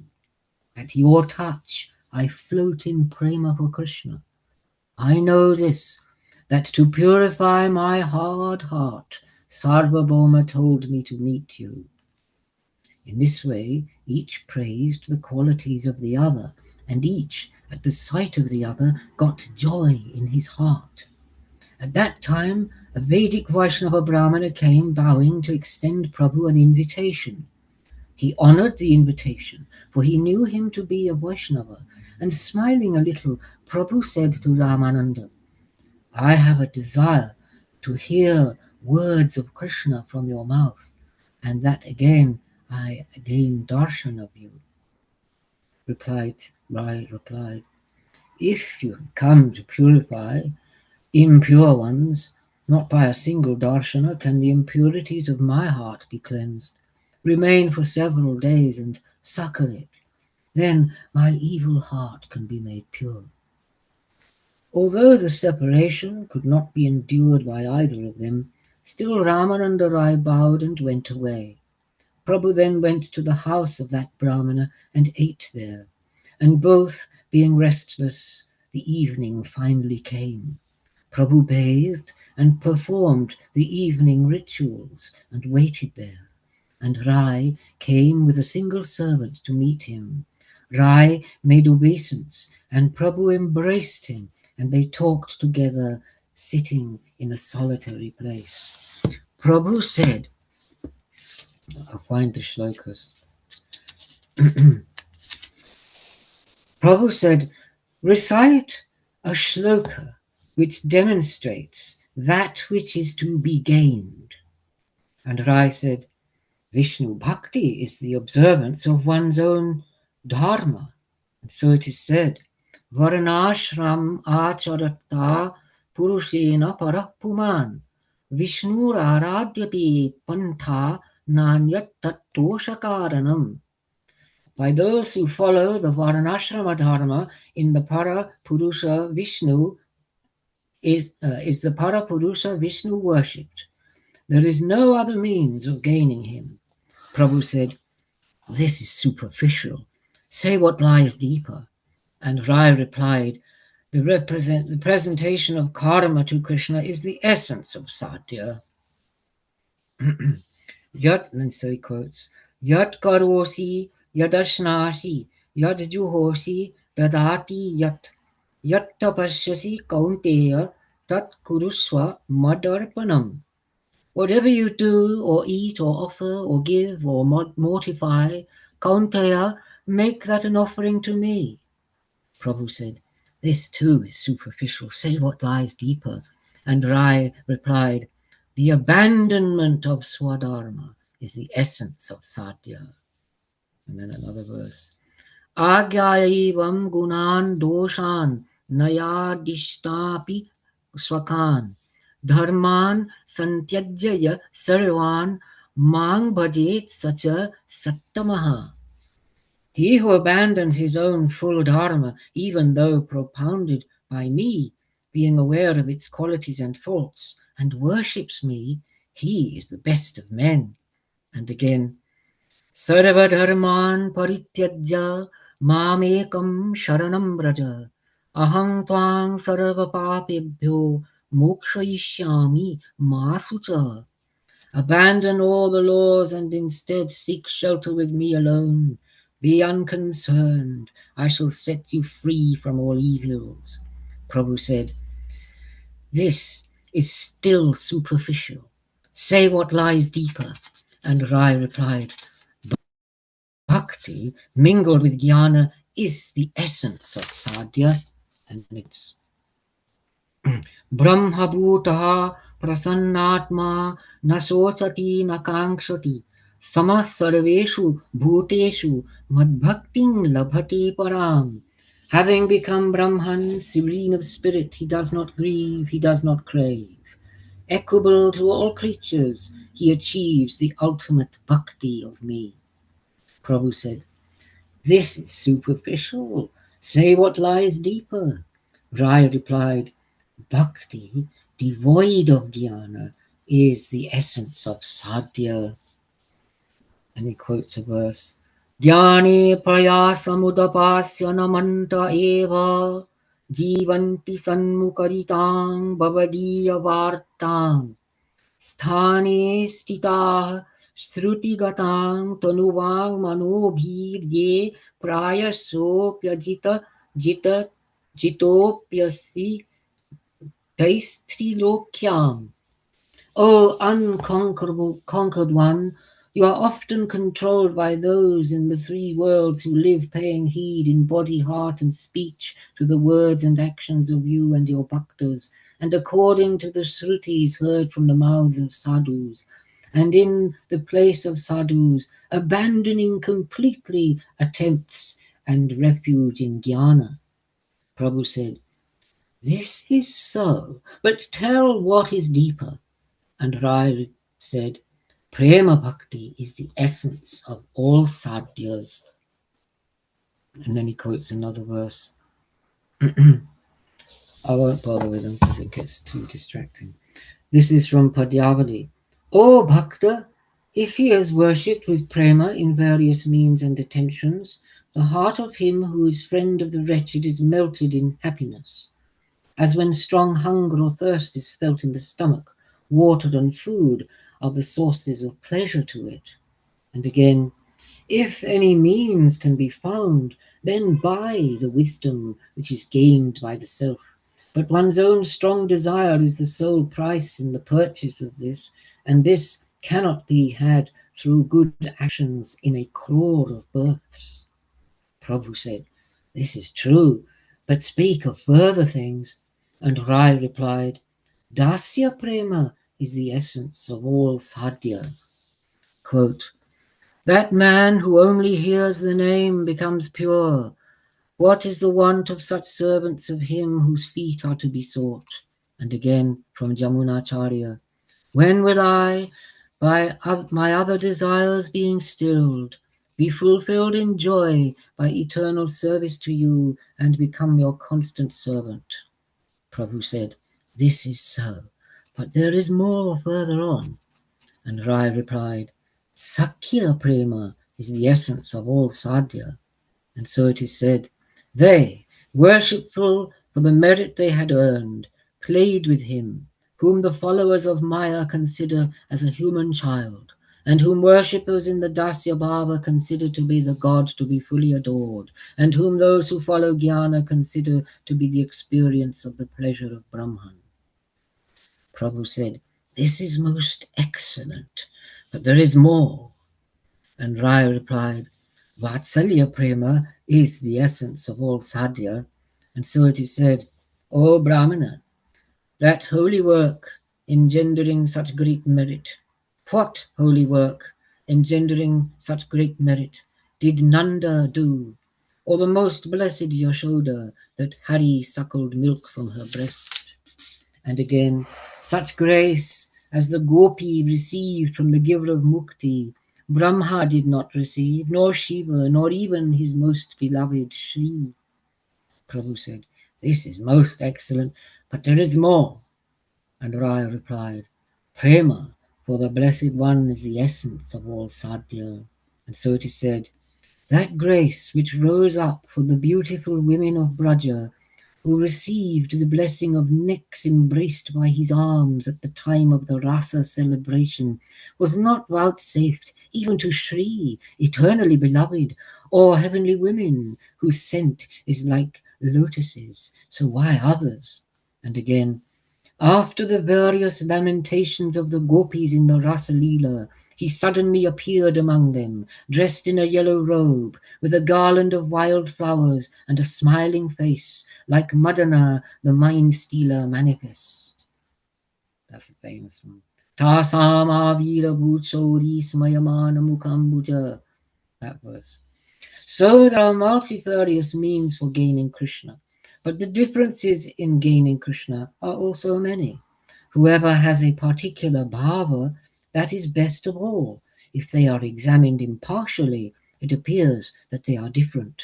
And so it is said, "Gradually there appears, as a residue, a certain sweet love for something which consists in the expansion of a special rasa." End of quote. The qualities of each preceding rasa are fewer, and progressively they expand up to 5. By the primacy of qualities, the primacy of taste grows in each rasa. The qualities of Shanta, Dasya, Sakya, and Vatsalya reside in Madhura. It is as if in succeeding elements the qualities of sky and the rest were increased, gradually culminating in all 5 in the earth. The gaining of Krishna fully is from this prema, and Krishna is controlled by this prema. So it says in the Bhagavat, "Bhakti alone to me leads to immortality for all beings. It is most fortunate that love towards me has been born in you, gaining myself." The promise of Krishna is firm for all time. In which way one worships Krishna, Krishna reciprocates accordingly. And so in the Gita, "In whatever way one worships me, I honor him in that same way. For in all their various ways men do follow my path, Partha." He is not able to worship according to this prema. Thus he becomes a debtor, so the Bhagavat says. Your union with me is stainless, and I by my own deeds will not be able to repay you even in the lifetime of a god. You have loved me properly and have cut fully all the unaging fetters of world and family. Let your holy deeds be rewarded by their own holiness. Even though the beauty of Krishna is the ultimate of sweetness, his sweetness increased by association with the women of Braja. And so it is said, as a great emerald among the golden ones there, so Bhagavan, son of Devaki, shone forth. Prabhu said, this is certainly the ultimate of sadhya, but I pray, tell me if there is anything more. And Rai replied, such a man who would ask for more than this, I have not known on the earth for such a long time. Within all this, the prema of Radha is the crest jewel of sadhya.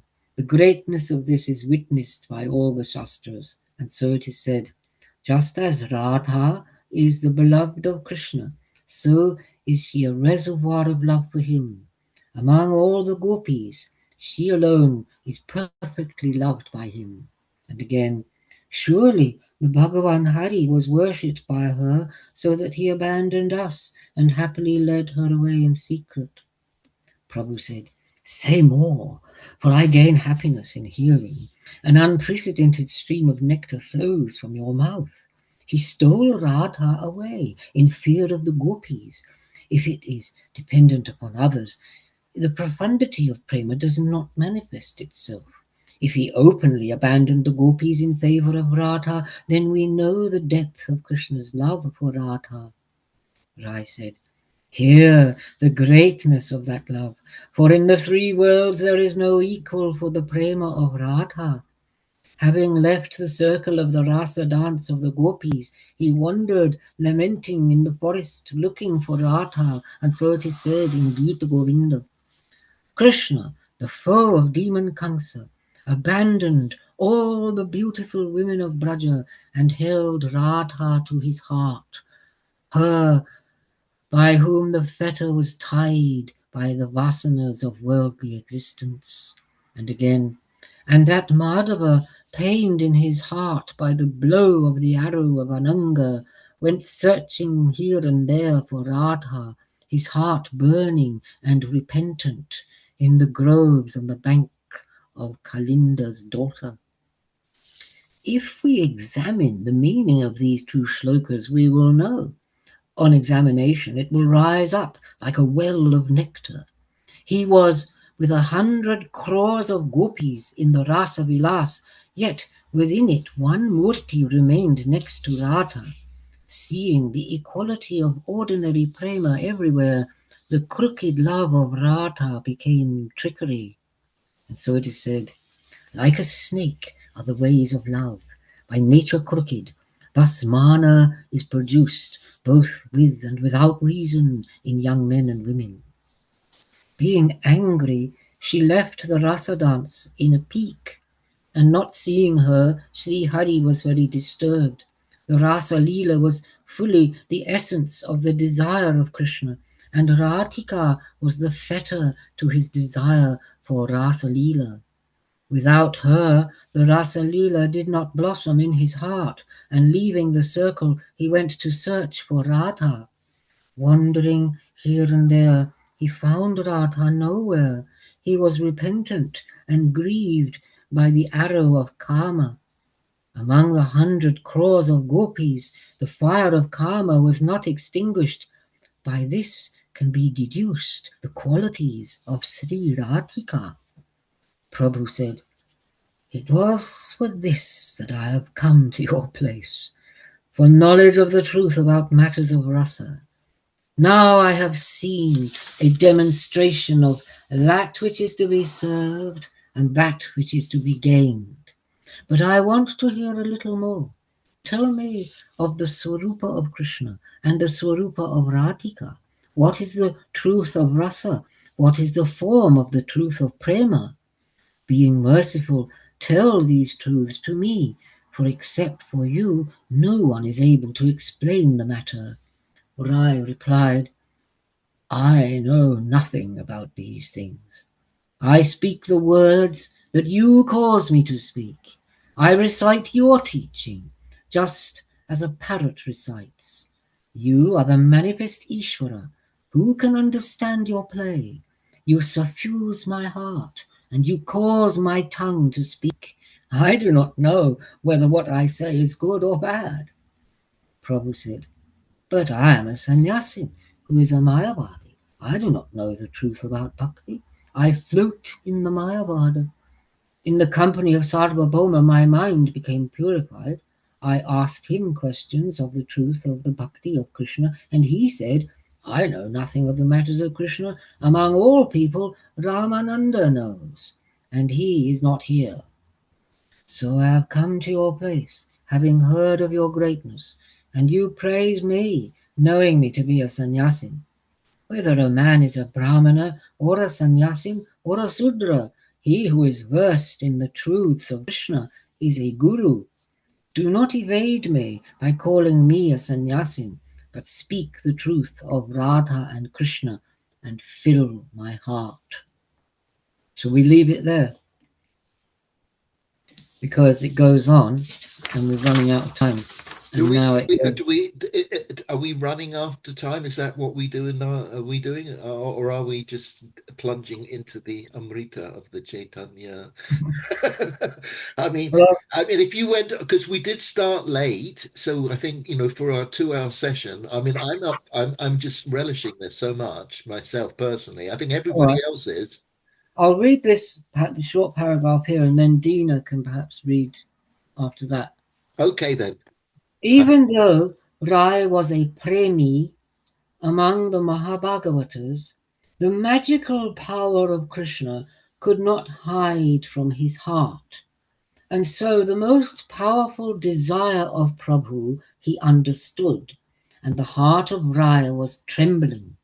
And Raya said, "I am the dancer, and you are the holder of the strings. As you cause me to dance, so I want to dance. My tongue is the veena instrument, but you are the holder of the veena. What rises up in your mind, it is that which I sound.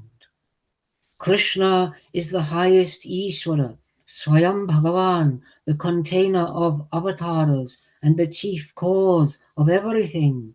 The infinite Vaikuntha and the infinite avatars, the infinite Brahma worlds, he is the receptacle of all these.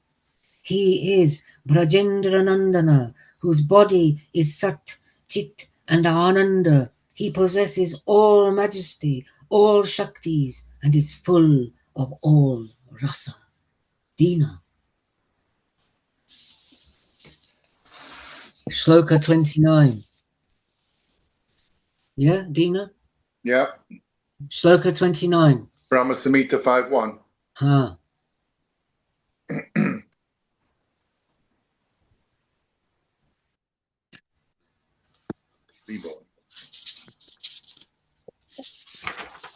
Krishna is the highest Ishvara, the embodiment of Sat Chit and Ananda, beginningless, yet the beginning of all things, Govinda, the cause of all causes. End of quote. He is the immaterial new Madan in Vrindavan, and his worship is in the Kam Gayatri and Kama Beach. Of men and women, of movable and immovable things, he is the attractor of all the hearts, the manifest mind-stealing Madan. Bhagavat Purana quotes, "After the various lamentations of the gopis in the Ras Lila, he suddenly appeared among them, dressed in a yellow robe with a garland of wild flowers and a smiling face like Madana, the mind stealer, manifest." The nectar of the ras of various bhaktas is of various kinds, and he is both subject and object of the nectar of all these rasas. Quote from Rupa Goswami's Bhakti Rasamrita Sindhu. He who is the murti of the nectar of all rasas, who attracted Taraka and Palika by his increasing beauty and made Shyam and Lalita his own. May that moon, beloved of Radha, be victorious. End of quote. He is the source of all, the Murti, which is full of the chief of the Rasas, Sringara, and thus steals the hearts of all to himself. Quote from Jayadev's Gita Govinda. O friend, engendering bliss in the whole world by the beauty of his limbs, dark and soft like a string of blue lotuses, he aroused the celebration of Kandapa in the hearts of the women of Braj. Thus sweet Hari plays in the spring like love incarnate, freely embracing the beautiful women of Braj according to his own desire. So, Madan, do you want to mute your mic? Oh, sorry, I thought I had. Beg your pardon. Okay. Again, quote from the Bhagavad Purana. O Krishna and Arjuna, I have brought these brahmanas in desire to see you, sources of the protection of Dharma. Again, having destroyed the Asuras and evil kings of the earth, quickly return to me. End of quote. Again, quote from Bhagavad Purana. O God, who has the authority, the right to touch your feet, out of delight for which the playful Shri performed strict austerities for a long time, abandoning her pleasures. End of quote. By his own sweetness, his own mind is stolen. He himself desires to embrace himself. Rupa Goswami quotes from Lalit Madhav. What is this unprecedented, astonishing, ultimate sweetness of mind which throbs so profoundly? When I see this, I am attracted and with greedy mind seek to enjoy it impetuously, like Sri Radhika. End of quote. Briefly, he spoke in this way of the true form of Krishna. And now let me speak in brief of the form of the truth of Radha. Krishna has infinite Shaktis, of which three are chief. Their names are Chit Shakti, Maya Shakti, and Jiva Shakti. They are also called Antaranga, Bhairanga, and Tatashta. The Swarup Shakti is Antaranga Shakti and is the greatest of all. Quote from Vishnu Purana. The Shakti of Vishnu is of three kinds, Para, Kshetragyan, and the third called Avidya Kaman. End of quote. The Swarup of Krishna is full of Satchit and Ananda, and thus the Swarup of Shakti is of three kinds. Hladini is a function of the Ananda part, Sandini of the Sat part, and Samvit of the Chit part, which is also known as Gyan. Quote from Vishnu Purana. Hladini, Sandini, and Samvit all exist as one in you, who are the foundation of all. But gladness or pain do not exist mixed in you, for you are devoid of all material qualities. Which gives joy to Krishna. Because of that, its name is Hladini. And by that Shakti, he tastes the pleasure of himself. Krishna, whose form is pleasure, tastes pleasure and gives pleasure to his bhaktas. And that is the source of Hladini. The most essential angsa of Hladini is called prema. And the glory of prema is the rasa, which is experienced through Anand. The highest essence of prema is known as Mahabhav, and the form of that Mahabhav is Radha Thakurani. Quote from Sri Rupa Goswami's Ujjvala Nilamani. Between the two of them, Radha is superior in every way. Her nature is Mahabhav, and she surpasses all in qualities. Her body, the end of quote. Her body is the Swarup of Prema. She is Prema itself, manifest. the best of the beloveds of Krishna, famed throughout the world. Quote from Brahma Samhita. I bow to Govinda, the Adi Purusha, who, as the soul of all, dwells in Golok in his own true form, with those parts inspired by rasa, consisting of bliss and consciousness. End of quote. That Mahabhav is the essential that Mahabhav is the essential crest jewel. It fulfills the desires of Krishna. This is its function. And the crest jewel of Mahabhav is the Swarupa of Radha. The bodies of the Shaktis, Lalita and the rest, are simply extensions of her body. The love of Krishna towards Radha is a sweet-smelling ointment for the body.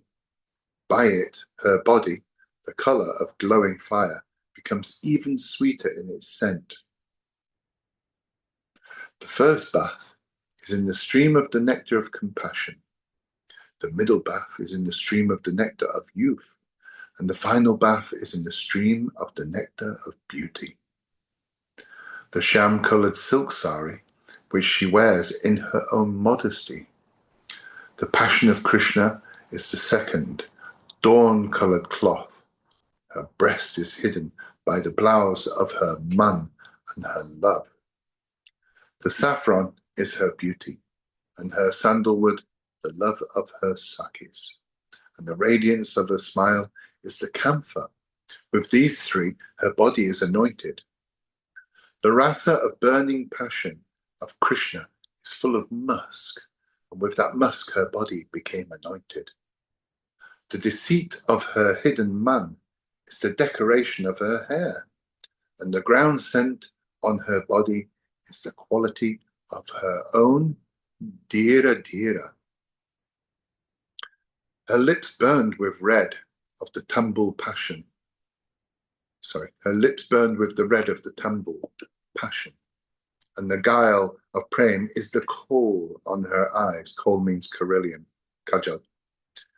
With the sattvic bhav, she is sudipta. And with harsha and the other sanchari bhavs, her body is covered with the ornamentation of these bhavs. And decorated with the kila kinchita bhav and others of the 20, these clusters of gunas blossomed on her whole body like garlands of flowers. On her beautiful forehead, the tilak of good fortune glowed, and the jewel of prem vaichitya was in the hollow of her heart. Her hand placed on the shoulder of her friends, fixed in her youthful years, and all around her sakis, directing their minds to the Krishna Lila. There is a beautiful conch in the fragrant abode of her own body. She remains ensconced on it, eternally thinking of union with Krishna. The earrings of the glory and the qualities of her name of Krishna dangle from her ear. Glory and qualities of the name of Krishna flow from her lips. She causes Krishna to drink the honey of her sham ras, and eternally fulfills all the desires of Krishna. The pure prem of Krishna is a mine of jewels, his body replete with many incomparable qualities. Satyabhama longed for the qualities of such good fortune as was hers, from whom the lovely women of Braj learn the arts of pleasure, whose qualities of beauty and so on Lakshmi and Parvati envied, whose dharma as Pativrata Arundhati admired, and the multitude of those of whose virtues Krishna cannot cross over. How then can a worthless jiva count these qualities of her? Prabhu said, you have made known the Prem Tattva of Radha and Krishna. I want to hear of the greatness of their love play. And Rai replied, Krishna is charming and confident, and his actions are eternally those of the play of karma. Day and night, quote from Rupa Goswami's Bhakti Rasamrita Sindhu. He who is clever, young, full of high spirits, and sure, and who is usually controlled by his beloved is Dhira Lalita. End of quote. Day and night he plays amorously in the Kunj Grove with Radha, and his youth is fulfilled in the delight of the play. Quote from Rupa Goswami's Bhakti Rasamrita Sindhu. With words that suggested her boldness in the art of love the previous night, Hari made Radha lower her eyes in shame before her friends, and with great skill painted on her breast a picture of a playful crocodile. Thus he made fertile his youth while sporting in the Kunj Grove. Prabhu said,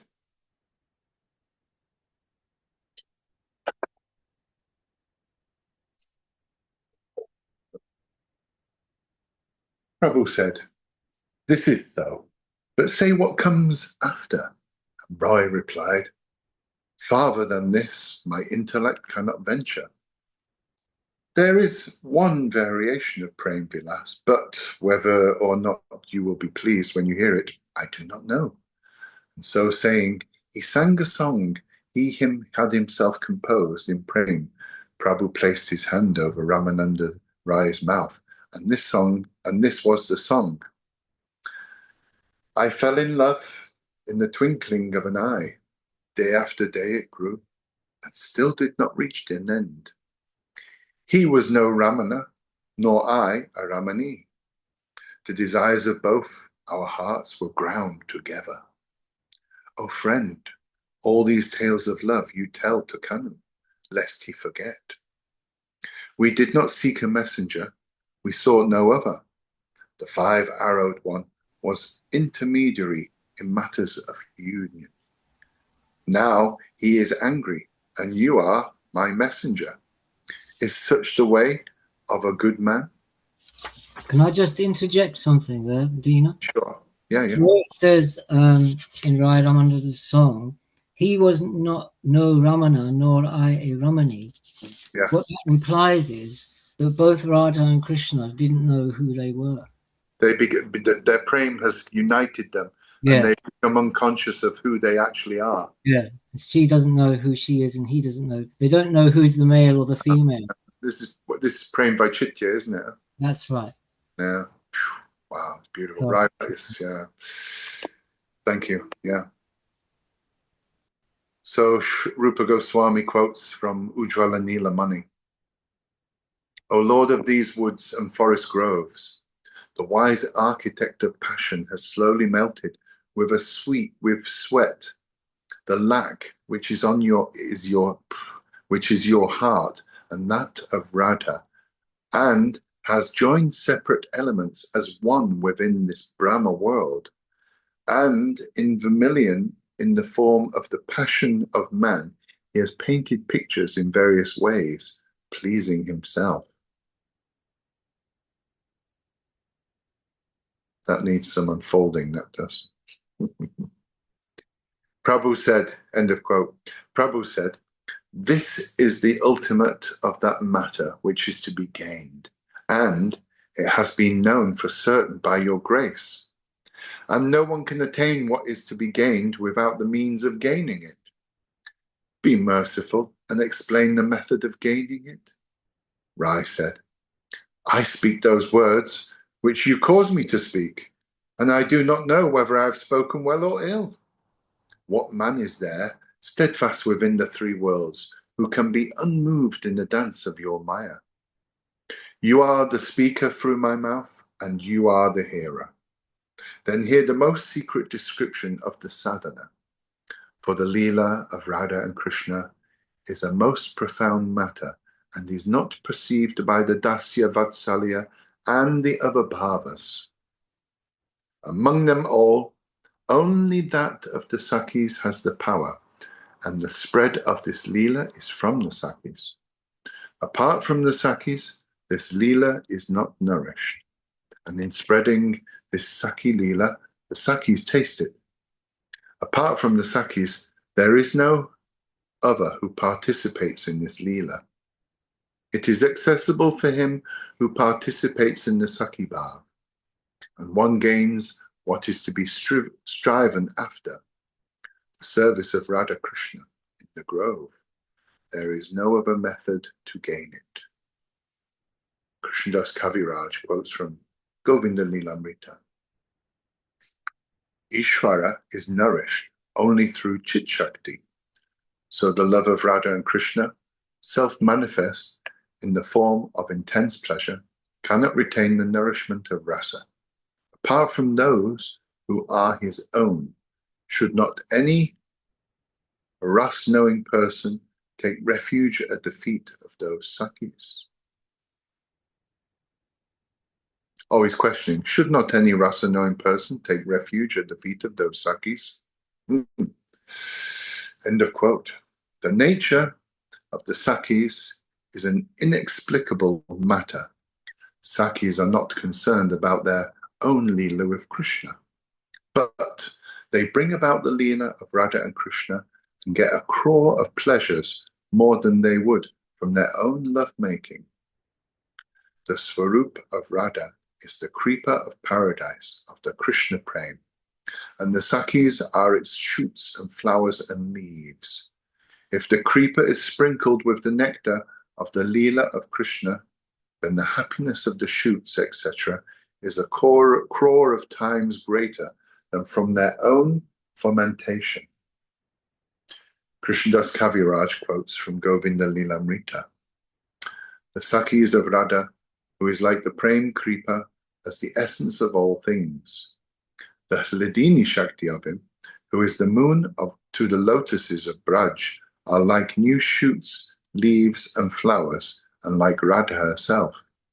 Thus, when that Radha is sprinkled and delighted by the water of the juice of the nectar of the Krishna Leela, they become 100 times more delighted than if they had been themselves watered. This is so, and how could it be otherwise? Even though the Sakhis have no mind towards union with Krishna, still Radha, with great care and affection, brings that union about.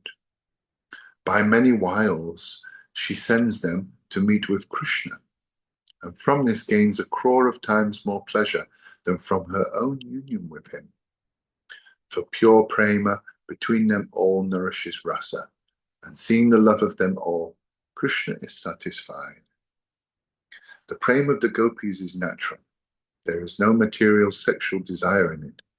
In its similarity to the play of sexual love, it is called by the name of Kam. Quote from Rupa Goswami's Bhakti Rasamrita Sindhu, quoting an unnamed tantra. It has been customary to call the erotic love of the gopis pure prema. Uddhava and the rest of the bhaktas long for this prema. End of quote. Kam means that the source of pleasure is one's own senses. The excellence of the bhav of the gopis is intended for the pleasure of Krishna. The gopis have no desire for the pleasure of their own senses. The love play of their union with Krishna was to give him pleasure. Quote from Bhagavat Purana. O beloved, in fear that your most delicate lotus feet be injured by our hard breasts, we place them gently down. With those lotus feet you wander about the forest. Are they not hurt by those sharp-pointed stones? You are our very life, and therefore our minds are rended. End of quote. He whose greed for the nectar of that gopi bhav leaves the loka of the dharma of the Vedas and worships Krishna. He who worships him in the Raganuga Marg gains Brajendra Nandana in Braj. He who worships taking any bhav of the people of Braj assumes the body appropriate to that bhav and gains Krishna in Braj. An example of this is in the Upanishads, is those characters in the Shrutis who, having worshipped the Ragmarg, gained Brajendra Nandana. Quote from Bhagavat Purana. Sages engaged in severe austerities, disciplining breath, mind, and senses. Pray in their hearts for that which even your enemies constantly meditate upon. And those wise and strong women, with arms like the body of the king of Nagas, press to their breasts the nectar of your lotus feet. We, like them, and according to their example, have gained it. End of quote. The word samadrisha means following along in that bhav. The word sama says that the bodies of the gopis, of the shrutis, have been gained. Angri padma shudha means the bliss of union with Krishna. By the means of vidhi, or injunction, one does not gain Krishna Chandra in Braj. Quote from the Bhagavat Purana. That Bhagavan, son of the Gopika, is easily obtainable by those who have bhakti. But for those who are concerned with body or with gyan and becoming Atman, it is not so easy. End of quote. Thus, they accept the Gopi bath and day and night think upon the love sport of Radha and Krishna. They serve there thinking upon the bodies of the perfected ones, and in the Sakhi bath they gain the feet of Radha and Krishna. Apart from the example of the gopis, if one worships in knowledge of majesty, he does not gain Brajendra Nandana. An example of this is that Lakshmi did worship in that way, but still did not gain Brajendra Nandana in Braj. Bhagavat Purana says, that grace which rose up for the beautiful women of Braj, who received the blessing of necks embraced by his arms at the time of the Ras celebration, was not vouchsafed even to Shri, eternally beloved, or heavenly women, whose fragrance is like lotuses. So why others? Having listened to all this, Prabhu embraced him.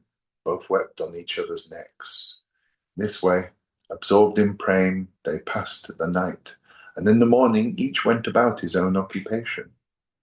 At the time of departing, holding the feet of Prabhu, Ramananda said humbly, Prabhu has come to grant his grace to me. Remain for 10 days and purify my wicked heart. Apart from you, there is no other to save jivas. Apart from you, there is no other to give the prema of Krishna. And Prabhu replied, I came when I heard of your qualities, and listening to your talk of Krishna has purified my heart. As I heard, so I have seen your greatness. You are the ultimate in knowledge of the prema rasa of Radha and Krishna. What is this talk of 10 days? As long as I live, I shall never be able to leave your company. You and I shall live together in Nilachala, joyfully pass the time in delight of stories of Krishna. So saying, each went to perform his duties. And again in the evening, Rai came to meet him. Should we leave it there then? Yeah, that's good. Yeah. It's the next day. It's a good point. I don't know where Mathura is. Aye. Beautiful. That's really good. That was beautiful. Very well read, Deepak. That was beautiful.